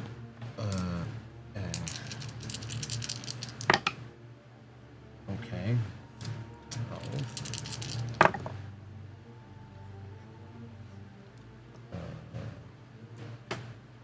19 fire damage. at its face. Nice. How do you take out the Angelox? I literally fire 3 scorching rays into its face as it's like sniffing. As soon as I see its mouth open, trying to get it in there, and then just see if I can get his head to just go. It chokes on the fire, and the amalgamation of bone and sinew starts to fall apart, Oh. and its jaw falls off, and its head crumbles as it collapses to the ground. Does it collapse forward?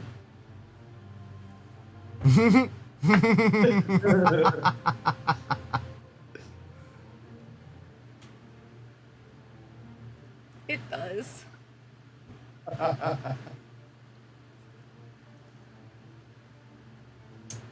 All right, you are out of initiative. Woot. I'm gonna bust out the targets. Kadeem, go help him. Okay. You're the strong one. I'm gonna rush over there and see what I can do to flip the creature's body over to free up as well. Okay. I know I don't have much in the way of strength, but I'm gonna try anyway. All right, see what you got. Do you want me to roll for strength? Heck yeah. Oh, Jeebus. Advantage because he's helping me? I rolled a 13. Is it advantage because he's helping me?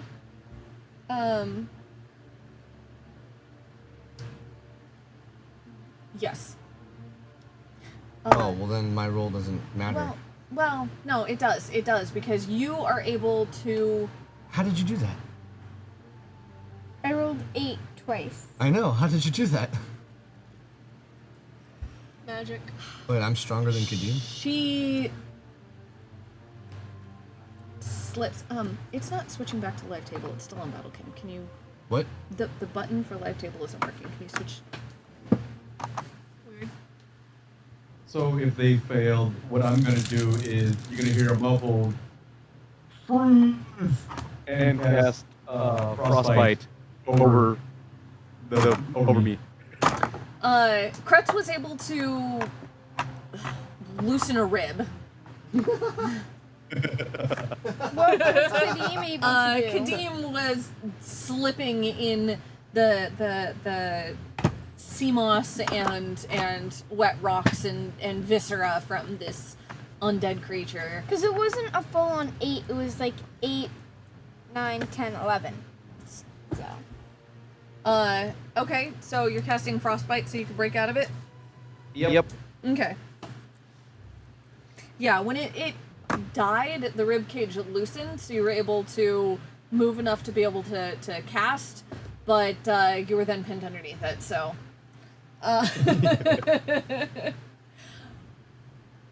Alright. Well, you freeze it and break your way free. Kretz got that rib loose and gave you a starting point to start breaking. And you managed to emerge, a little bloodied and smelling a little funky there. But And as soon as I bust out, I'm gonna cast the Cure Wound at level 2 on myself. okay. 12 back. Dalamar, once he has realized that this creature is down, has come forward with one of his notebooks and is scribbling furiously as he walks around this creature. Do any of you happen to know what this is? What was it? It was an Ankylox, which you, Kretz, were told by Varial, the keeper of Wakenreth, what that one coming up the side of Wakenreth when you went through the portal was. Haven't the faintest. Fascinating. Clearly brought back by some dark magic, and, well, he continues to take notes. What are the rest of you doing? Thordex curing wounds and cleaning himself up? Healing myself. I send a message to Bobareem and say, this is an Ankalox. This is the thing that was climbing up the tower when we went through the portal to the Fell. Noted.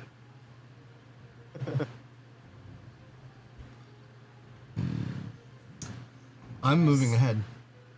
Oh, Okay. follow them. Is there a stone or a rock or something I could pick up and cast light and toss ahead of me so I could... Tons Sure. of. I'm going to try and lighten up the cave down the way just to see. Okay. So as you do that, the stone that you throw, you see a glint of light from a little deeper in the cave. Not far, only maybe 20 feet or so, past where the Ankalox is currently. And you just see a little glint, like the light off the stone was flashed off of something shiny. I recall the sword, Okay? and then I change the spell and cast light onto the sword. And I use that for everyone else, and I Okay. walk towards the glint of light so I can like wave it around and see. Okay. You I find follow. Huh? all of the fog seems. He says he's following. The fog seems to be emanating from this shiny spot. As you get closer, you realize that this is a rounded piece of broken black glass. Glints in the light, and the fog appears to be emanating. I pick it up. The fog ceases to pour from the glass immediately. And over the next few minutes, the fog dissipates and ceases completely. Do I sense any magic still left in it? Do you have detect magic? Nope. You cannot tell. But you can give me an Arcana check.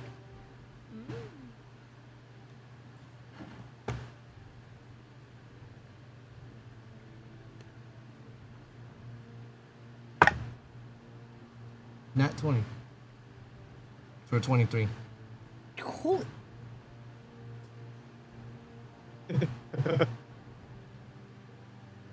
Something about this piece of glass glints in your mind, and you realize that the dragon orb that Dalamar had mentioned, this is a shard from a similar orb of dragonkind, as they were originally called. Currently just dragon orbs.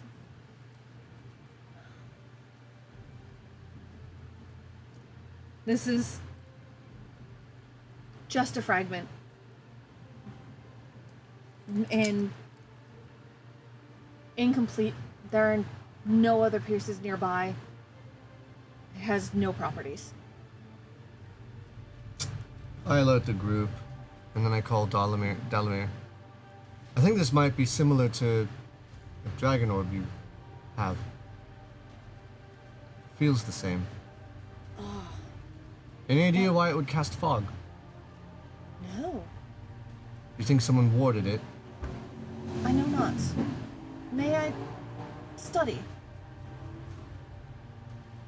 I'd take it back to the camp and study it there. Later. Thordak, would you like to take a look at this? Yes. I hand it off to Thordak. Okay?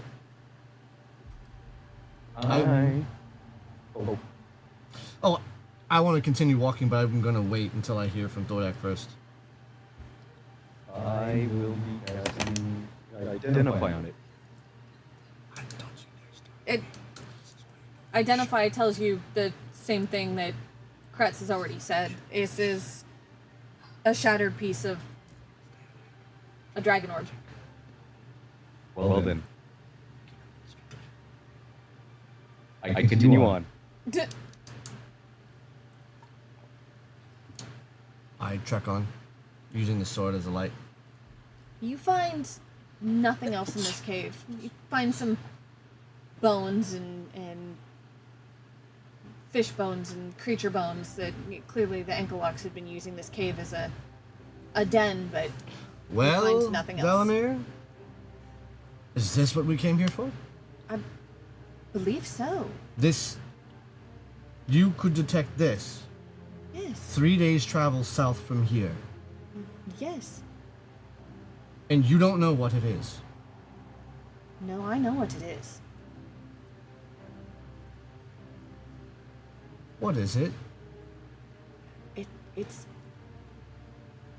It's part of the Dragon Orb. The one that you have, or a different one? No. There were five total. But it is unknown what happened to, other than the one that our speaker used. It is unknown what happened to the others. And what was their purpose, these dragon orbs? To control dragons. I think I'll hang on to this one. I would really appreciate being able to study. And perhaps one day you might. After we discover the lost city. You are coming with us, aren't you? What color is it? Black. I need to check in back at camp, and I do intend on joining you again at some point. I should be able to find you.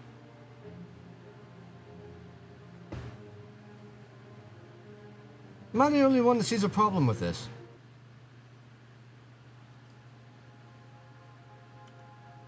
I don't know. No. I need to plan my next move. I have given you all of the information I know, and if I cannot take this shard to study and hopefully use it to find a way to lift the curse on our homeland, then I have nothing. I Or need to use it to return. control a dragon. It is a shard. There is nothing you can do with a shard. Unless you find the other shards. What aren't you telling us?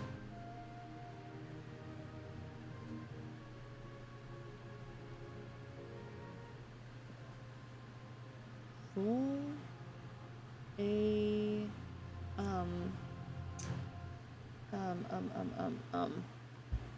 I mean, I would say insight check because I don't Yeah, trust him for insight. shit. Like, this guy's fucking shady. I don't like him. Fuck me. 5. I don't know anything else. I recognize this. It's the same shape and it must have been why I could sense it. So, if I understand you correctly, from many miles away, you could sense this thing that you know is a shard to a dragon orb, but don't know what its true purpose is, and yet you don't believe that it's useful for anything more than just you studying it. I know what the true purpose of an orb This is. shard. You want this shard that apparently is... Well, I don't have another orb to study. You have the one back at camp. The speaker's orb. The speaker's orb that is in Sylvanesti, which is a place of nightmares and had to be evacuated. No. Nobody has that orb. It's a wasteland. There's no getting it. Well, as soon as we return from the lost city, I will hand you this shard. Unless you can explain to me, which you said there's nothing to explain, so then it's obviously not a rush. I would prefer more time to study it than... Are you running out of time? Every day that goes by without us being able to restore our homeland is a day lost.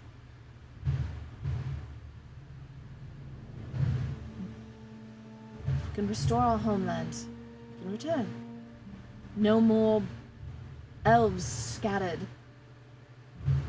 No more fighting for land in Urgoth.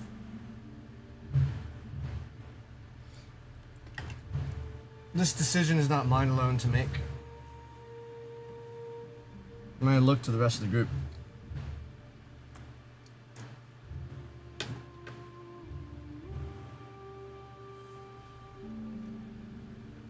I don't trust them. Weird.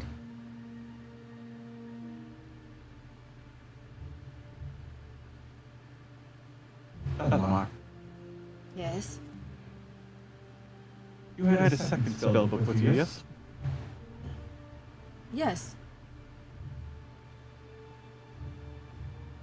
We'll give you the shard. You give me that second spell book. What? And of my first spellbook? I threw it at you. Did you not pick it up? Delamar, did you leave it on the floor and back at the No. mesa? He picked it up. I forgot he threw it at him. There's nothing in this book that is not in the first one. It's a backup.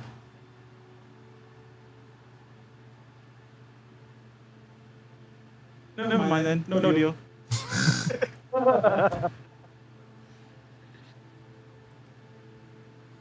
Well,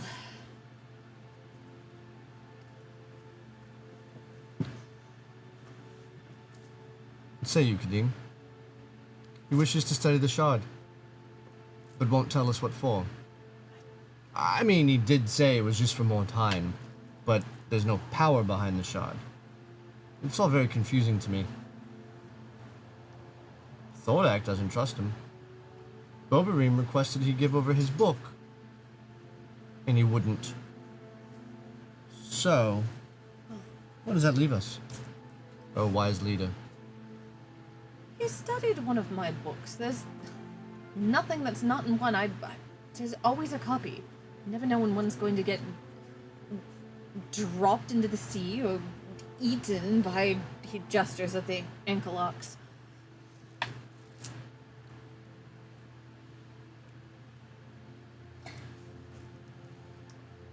I would say keep the shard, and if he does want to study it, it'd be near us. Well, he wants to take it back to camp. What do you have at camp that you don't have with you? Other spellcasters, other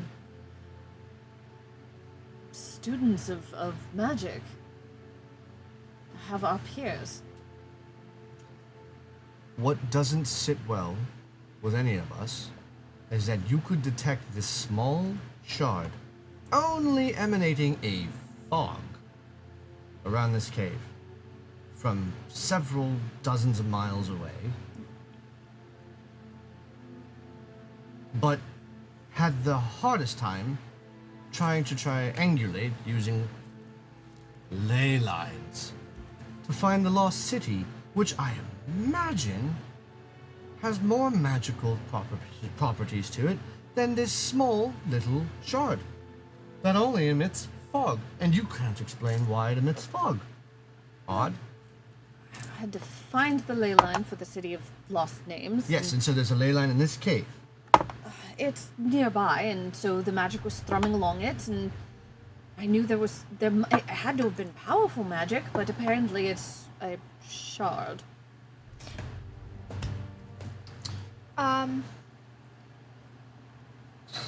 But this could go so far. Studying this, maybe we can figure out how to neutralize the one in our homeland and return everything to normal. I think you might be onto something.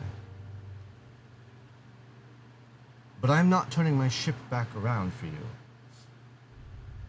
So, we're going to head out. Find my own way back. I will fly and sleep in caves, and I will head back on my own. On your own. In this area. Yes. Did you not warn us before we traveled the dangers of traveling in these particular parts? Yes. And you barely cast school grade children level spells at that monster back there. No idea what it would take, and I, well, unfortunately missed, but... It looks like you were being very reserved to me. You have no sense of protecting yourself or your comrades or your friends, the man-at-arms? In a moment of true danger, and you cast... Well, I could have cast a fireball, but, well, I didn't want to hit any of your friends. You mean you can't control your fireballs? You hear that, Bubba Reed? You can what? Useless. Here, hand me your second spellbook in case something should happen to you on your journey. You've studied it already. No. Your second spellbook. I'll just compare it to the notes I've already taken. Make sure you have everything copied correctly. No, this is my Nito one. All it is it doesn't even have... No. Hand it over. I don't want you to lose it. You use a very treacherous journey ahead of you. No. Where's the book on him? So now we have a problem, Delamar.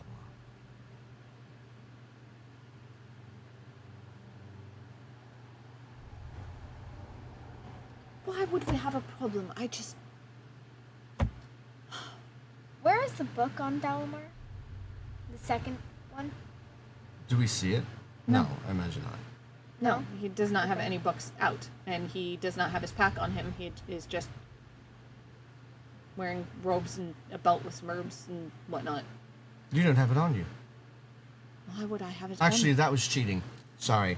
I wish to inspect his person to see if he has the books on him. Perception I'm check. so sorry about that. That's that was fine. really I guess investigation for that one. it would. Well, I mean, I can't dig through his person. Okay, perception. Okay. I apologize. That was really rude.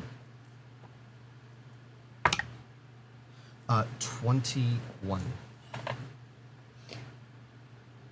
Do I see any There's- signs of books on him? No bulges of books. His robes are a sleek, fine fabric, and the way they fit are clearly tailored to him. You've been able to tell when he's had a book tucked in the front before, but there's no bulge. I don't see any books on you now. Is this why you couldn't cast any larger spells? Why would I need a book to cast a spell? They're just to study and make sure you refresh your mind at the end of the day. Temmie, would you happen to have a piece of paper, parchment, and maybe a quill and maybe some ink on you? Could you check your backpack? She takes her bag off. She's gonna start looking through that. I've got an idea, Dalamar. It'll solve all of our problems.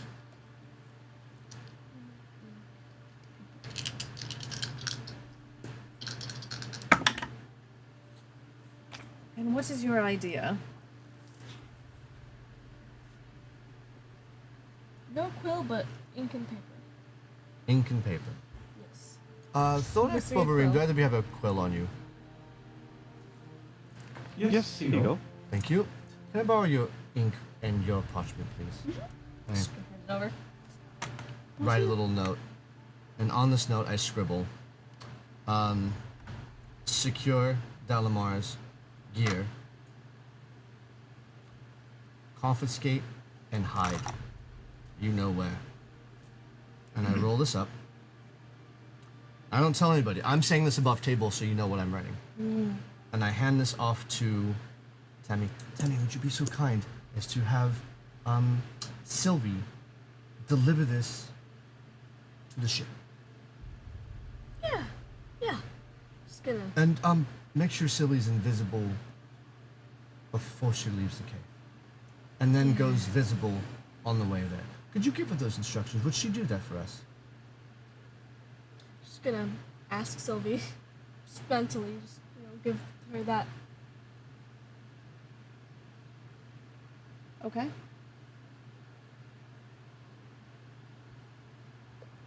Okay. Sylvie takes the note and flies off. What are you doing?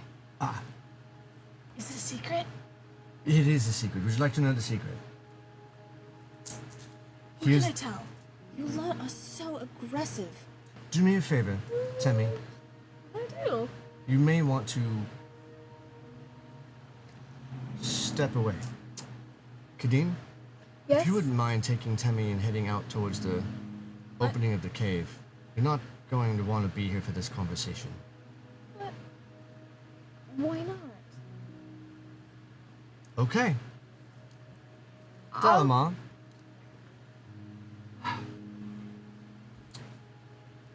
Sylvie is on her way to my ship right now to let the crew know to confiscate your gear.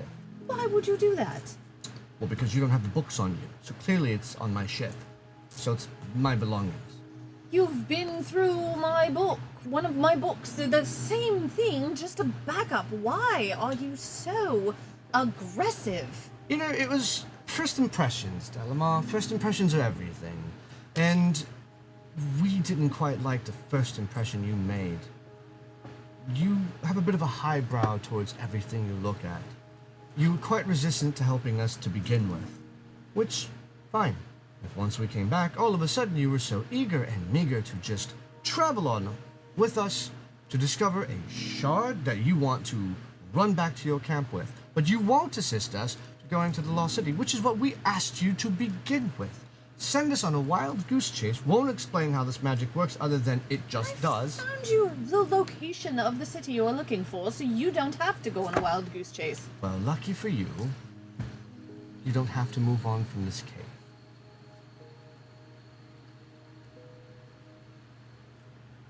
So, what'll it be? Will you join us?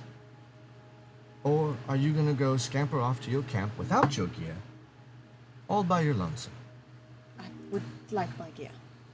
You may come with us and retrieve your gear. I absolutely do not wish. I need to study the findings And that you what have presented to me further, and especially the shard. Maybe I just want to study. And what if you find the remainder of this particular dragon orb, the brethren of this little shard here, at the Lost City? What then? There's no putting it back together. It's broken. The magic is useless. But It if is- studying the shard was so important, and you find more of it in the Lost City, wouldn't that just be infinitely more important to your studies? No, because a whole dragon orb has a dragon soul within it. If it is broken, there is no soul and hence no complete magic, and there is no way to repair it. So, What I'm hearing even is if I do find the rest of a orb in pieces, there is no repairing it except to study what little magic may potentially live within. Wait, I mean, you'll be if able you to see already what it does if you put it all together, like if you keep it like in the there's same no area. soul. if Yes, you but- already know like how it works, what's the point in researching the shard because it doesn't have any potential magic in it? That's the question I was gonna ask. Very good. Good job. Very astute. Well, you're our leader.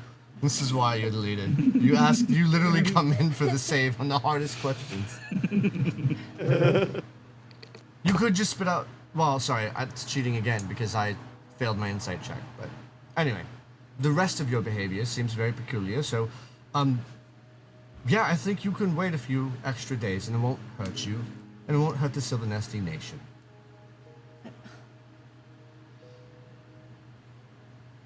Your lack of cooperation all of a sudden is very peculiar. Your aggressive tactics towards trying to, well, apparently stealing my supplies and my gear and my books, well, doesn't exactly leave a very pleasant taste in my mouth. Well, how is taking away your gear aggressive? Aggressive would be like You have stolen from me and apparently hidden my gear. not Which I need the stolen. books to be able to restore my magic at the end of the day, to remember the spells, so that I am not bereft of spell casting the following day. You forget your spells? I don't. thought it came from within. Odd. You need your books? I thought they were duplicates, so you just need your book. Well, at least one of them, and you have taken off with both of them. How am I supposed to do anything? You could come with us and guide us and be a friend.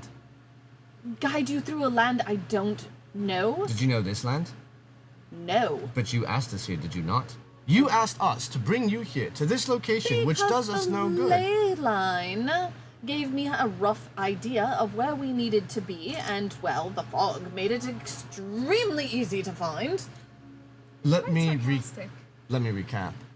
We did you a service, making an extra stop on our journey for you. And you have been quite shady. I spent time, traveled to a strange tower Willingly. to divine a location for you. I asked you here. You did not have to come. I am exceedingly grateful you did. Because, well, it was just a shard, unfortunately, and You I would not would have taken on that beast alone. No, I would not have. So I'm exceedingly grateful to learn that it was just a shard. And But you cast a minor spell? A minor spell? it was a bones. I'm not sure what it would take to take that thing out.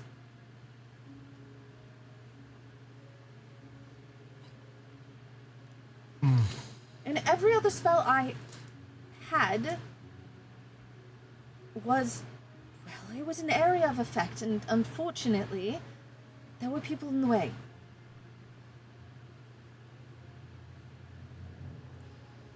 I did not want to hurt anything but the creature, so I cast spells I knew were targeted.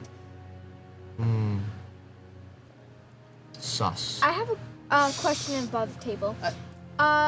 Since Bobarim has casted Fireball quite a few times, would Kadeem be slightly familiar with the spell? She would know that it would have an area of effect. Are you asking, like, would you know how to cast it? No.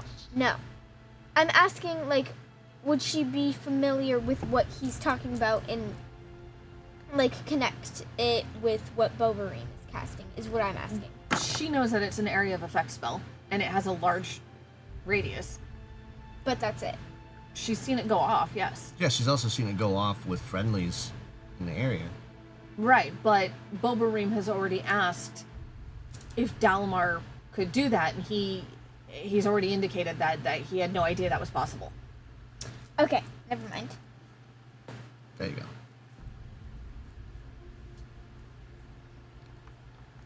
What do you think, fearless leader?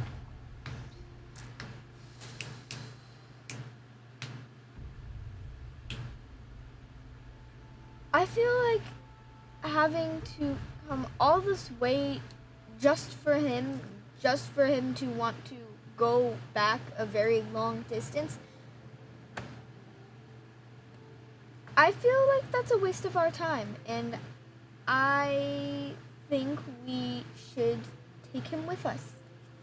He should be grateful that we even brought him here.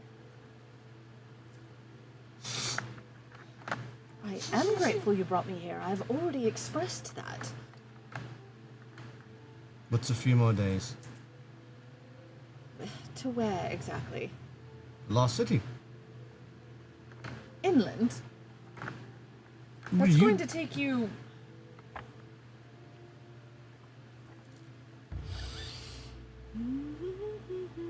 As he checks his map in the dark. He's thinking back to approximately where they are and where he indicated, so... Giant spine, right?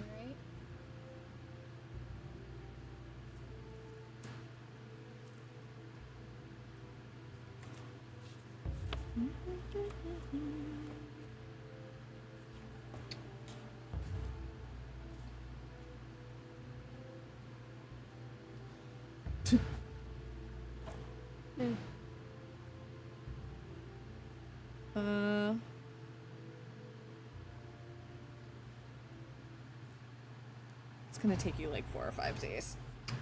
On land, right? Yeah.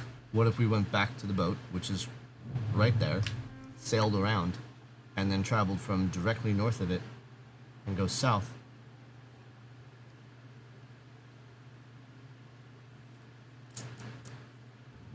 Wouldn't that cut time down? Because we're sailing It's gonna take you. and we're not going over rough terrain? Because that was the premise, I think, we discussed. We have to go to the giant spine, right? Yes. Yeah. So if we sail all the way around, we're at the Cliffs of Drink, versus traveling from where we're at now. It's gonna take you at least 2.5 days just to get to that cove at the top. Mm. And then another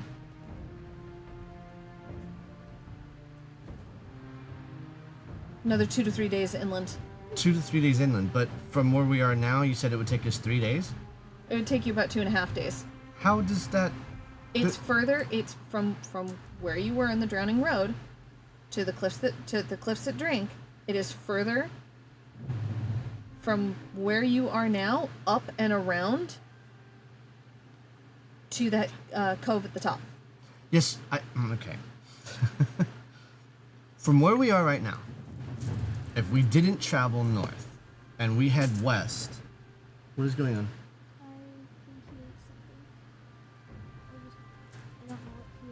Okay. If we traveled on foot, on land, from where we are now, wouldn't that take longer than going around by ship?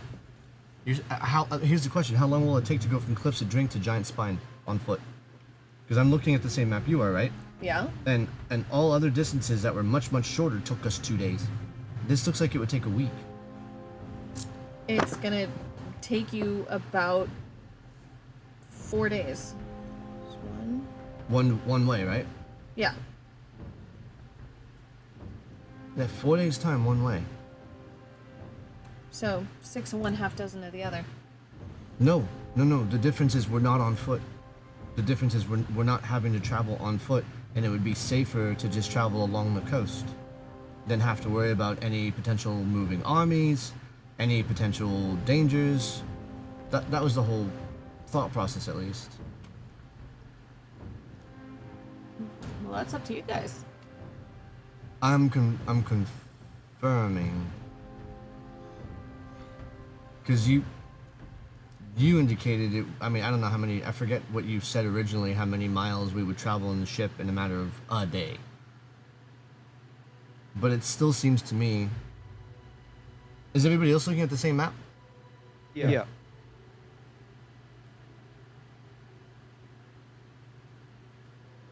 Because then if we need to exit or escape, it would be shorter path to get back to the boat and then go around, right? Yeah, we just go straight north.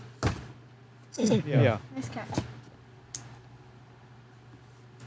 Versus having to travel however many. Rough terrain. Yeah.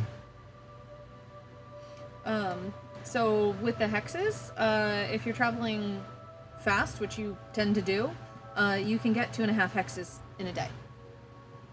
You originally said that this is all rough terrain, Yes. so it's twice as long to travel. No, yes. With that in mind, Ah, okay, sorry, I didn't understand that. it's okay.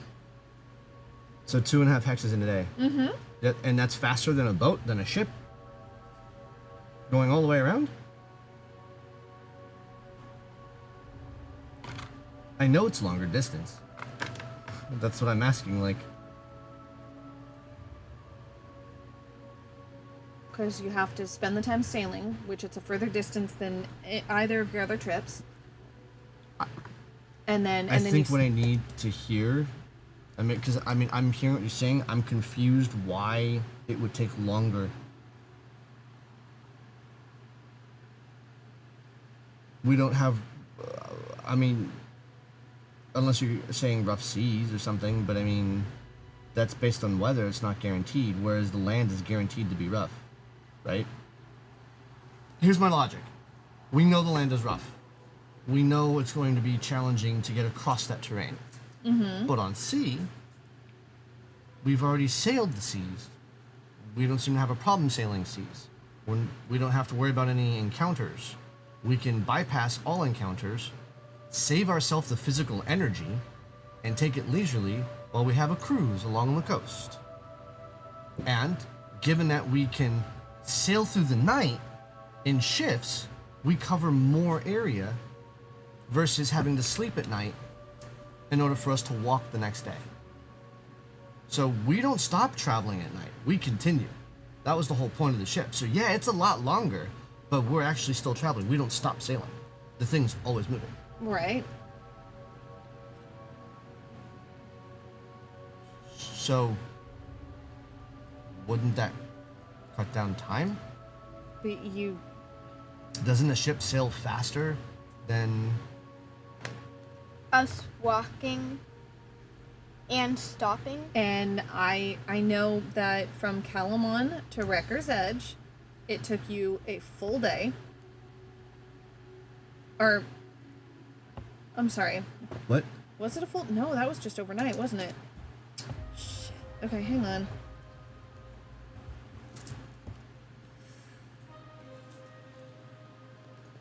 Yeah, that's kind of why I'm confused, why there's so much travel time. Calamon to Wrecker's Edge was overnight. Wrecker's Edge to Spires of Dawn was, you decided was 2. And we said, okay. Well, not 2. Yeah, it was like a day and a half. It was a day and a half. Right. Because you had to sail out the Drowning Road, and then so it'd be another day and a half. And then Spires of Dawn to Cliffs That Drink would be the same distance as Wrecker's Edge to Spires of Dawn, so that would be a day and a half. Yeah. So from Cliffs That Drink, not 2/3 of the way to where we want to go would be a day and a half. So you figure another day, so 2.5 days to get to that cove is what I'm looking at. And then we have 2.5 hexes. 1, 2. We would be almost to the giant spine in about 3.5 days versus going on foot 4 days. And it's a lot longer distance. So I think you kind of confirmed it right there, right? Yeah. Okay. Then that's up to the group. I just needed to confirm the math on the distance. So okay, so then we are looking at this from a perspective of we can take it overland. Overland will take 4 days ish. Or we go to the sea and that will take us 3 days ish. But it's a hell of a lot longer and we're running double shifts. So my cruise sails, basically the cruise sails throughout the day. I sail at night for however many hours I can get, because I only need 4 hours for a long rest. So yeah, like the ship's always sailing, it's always moving. Okay. So this is the above table question, because to go back to roleplay to Dalamar, I want to be able to tell him this information. Okay. So are we still in agreement to do the ship thing, or do we want to go on foot? I'm still fine with the ship. Yeah, I Yeah. feel like the ship is a better idea. Yep. Because, like, I feel like the army would know a lot, the Red Dragon Army, that, would already know a lot, and hopefully not heading to that place, and they might be. So, I feel like... They may not come from the northern seas. They would come on foot. Yeah, they would. That's what I'm thinking too. Because we already saw a camp Yeah. of Yeah. dragons, so it wouldn't make sense if they came out on sea. And if any army came out on sea, it'd have to be a different color army, because otherwise that would not make sense. Well, we don't know what they have. True. So we don't know. Okay. But that's what I'm assuming. Dalamar, Yes. I'm sensing a little hostility. Well, I've basically been taken a prisoner, so I am a little nervous, understandably.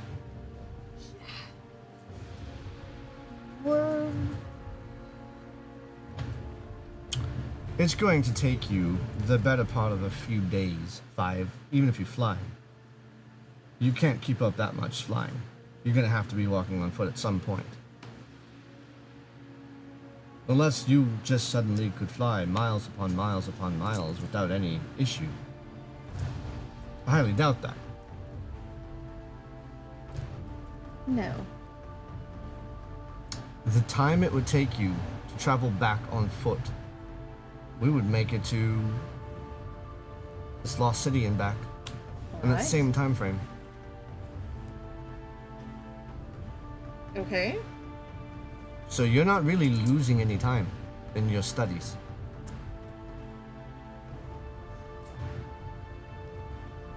Why would I want to go to the city? To save the world. Isn't that what you're doing? It could potentially save Sylvanesti.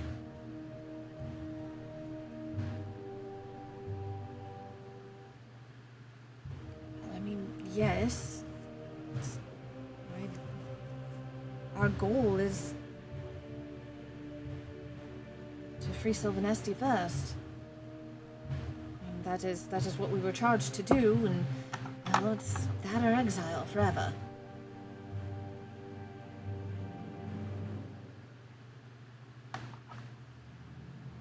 No, I understand. We were charged to locate this lost city.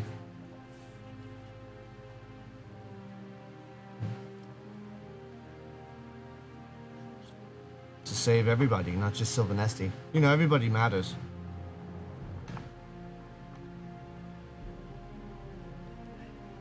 I'm not disagreeing.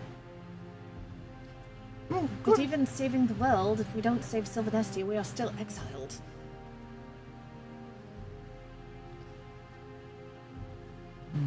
According to who? The land cannot be gone back to, and we have been sent abroad to find magic to save the homeland or not return. I find this conversation boring. I'm going back to the ship. Wait, if you save the world, you'll be exiled because you didn't save Sylvanesti? We will still be exiled. There's still no homeland to go home to. So you can't sacrifice a few extra days that could potentially benefit you exponentially in ways unknown. We have no idea what we're looking at. You would sooner go back with just this little tiny shard that provides you nothing, according to what you've already explained to us. To study it, which even though you don't have the rest of the shard and you don't have a dragon soul, wouldn't matter, according to what you said. So now it seems contradictory for you to even begin studying this shard so soon, if in fact you don't have any other pieces to it. Doesn't other pieces don't matter. It's just need to know what I can find out about this. It seems like you want to go back to camp to carried away from any of the dangers. We've seen you do damage. It's Well, I've Not seen a you fight. lot. Yeah. I've seen you fight. Alright, I got it. Well, make your way back and we'll meet you back at camp, because I truthfully, need my- by the time you get back... Did you need food? I need my gear. I cannot make it back unarmed. You can fly, can't you? I still need food and my book to Go fly to my recharge. ship and go get it. You've already instructed your people to hide it. You told me so. So, how am I going to get my gear if it has already been hidden and I'm essentially a prisoner? Excellent, then it's settled. You're part of the crew. Let's head back.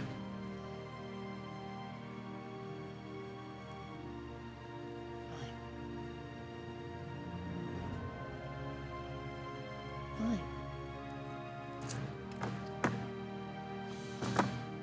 let's go. Alright. You all load into the skiff.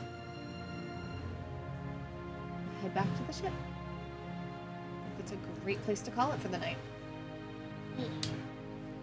For 2 weeks. But, We don't have a session next Saturday. right. Right. Go the Saturday after that. Right. Or the Saturday after that. Or the Saturday after that. So 5 weeks? No. Or the Saturday after that. No. Oh, Wednesday? Are we not gonna try to shoot for Wednesdays when Ryan comes back? Oh. Gone 5 weeks. Wait, you're gone 5 weeks? Yeah. Oh, Oh, so it is a 5-week it long. really is fun. Oh. Okay. So, For some- everybody who's joined us, I love you. Thank you. We're going on a break. Summer break. Hey!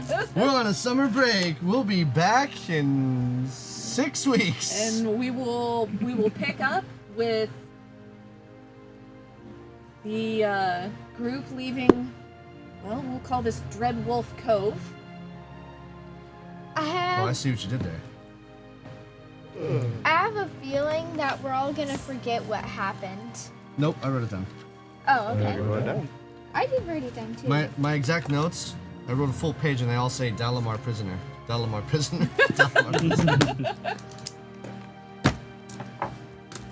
Excellent. Right. Well, you have leveled from all of the things you've been up to lately, and you have defeated an Ankylox, Yay. and you have found a shard of an orb of dragon kind.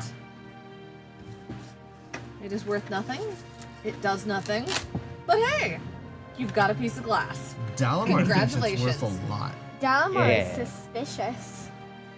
Dalamar is a mage who wishes to study it. Yep. Which makes it suspicious that it's worth nothing. Because he literally explained himself it is worth nothing. Alright. All right. Thank you for joining us. We will see you when we come back. Thank you so much. See you in a few weeks. Bye! Bye.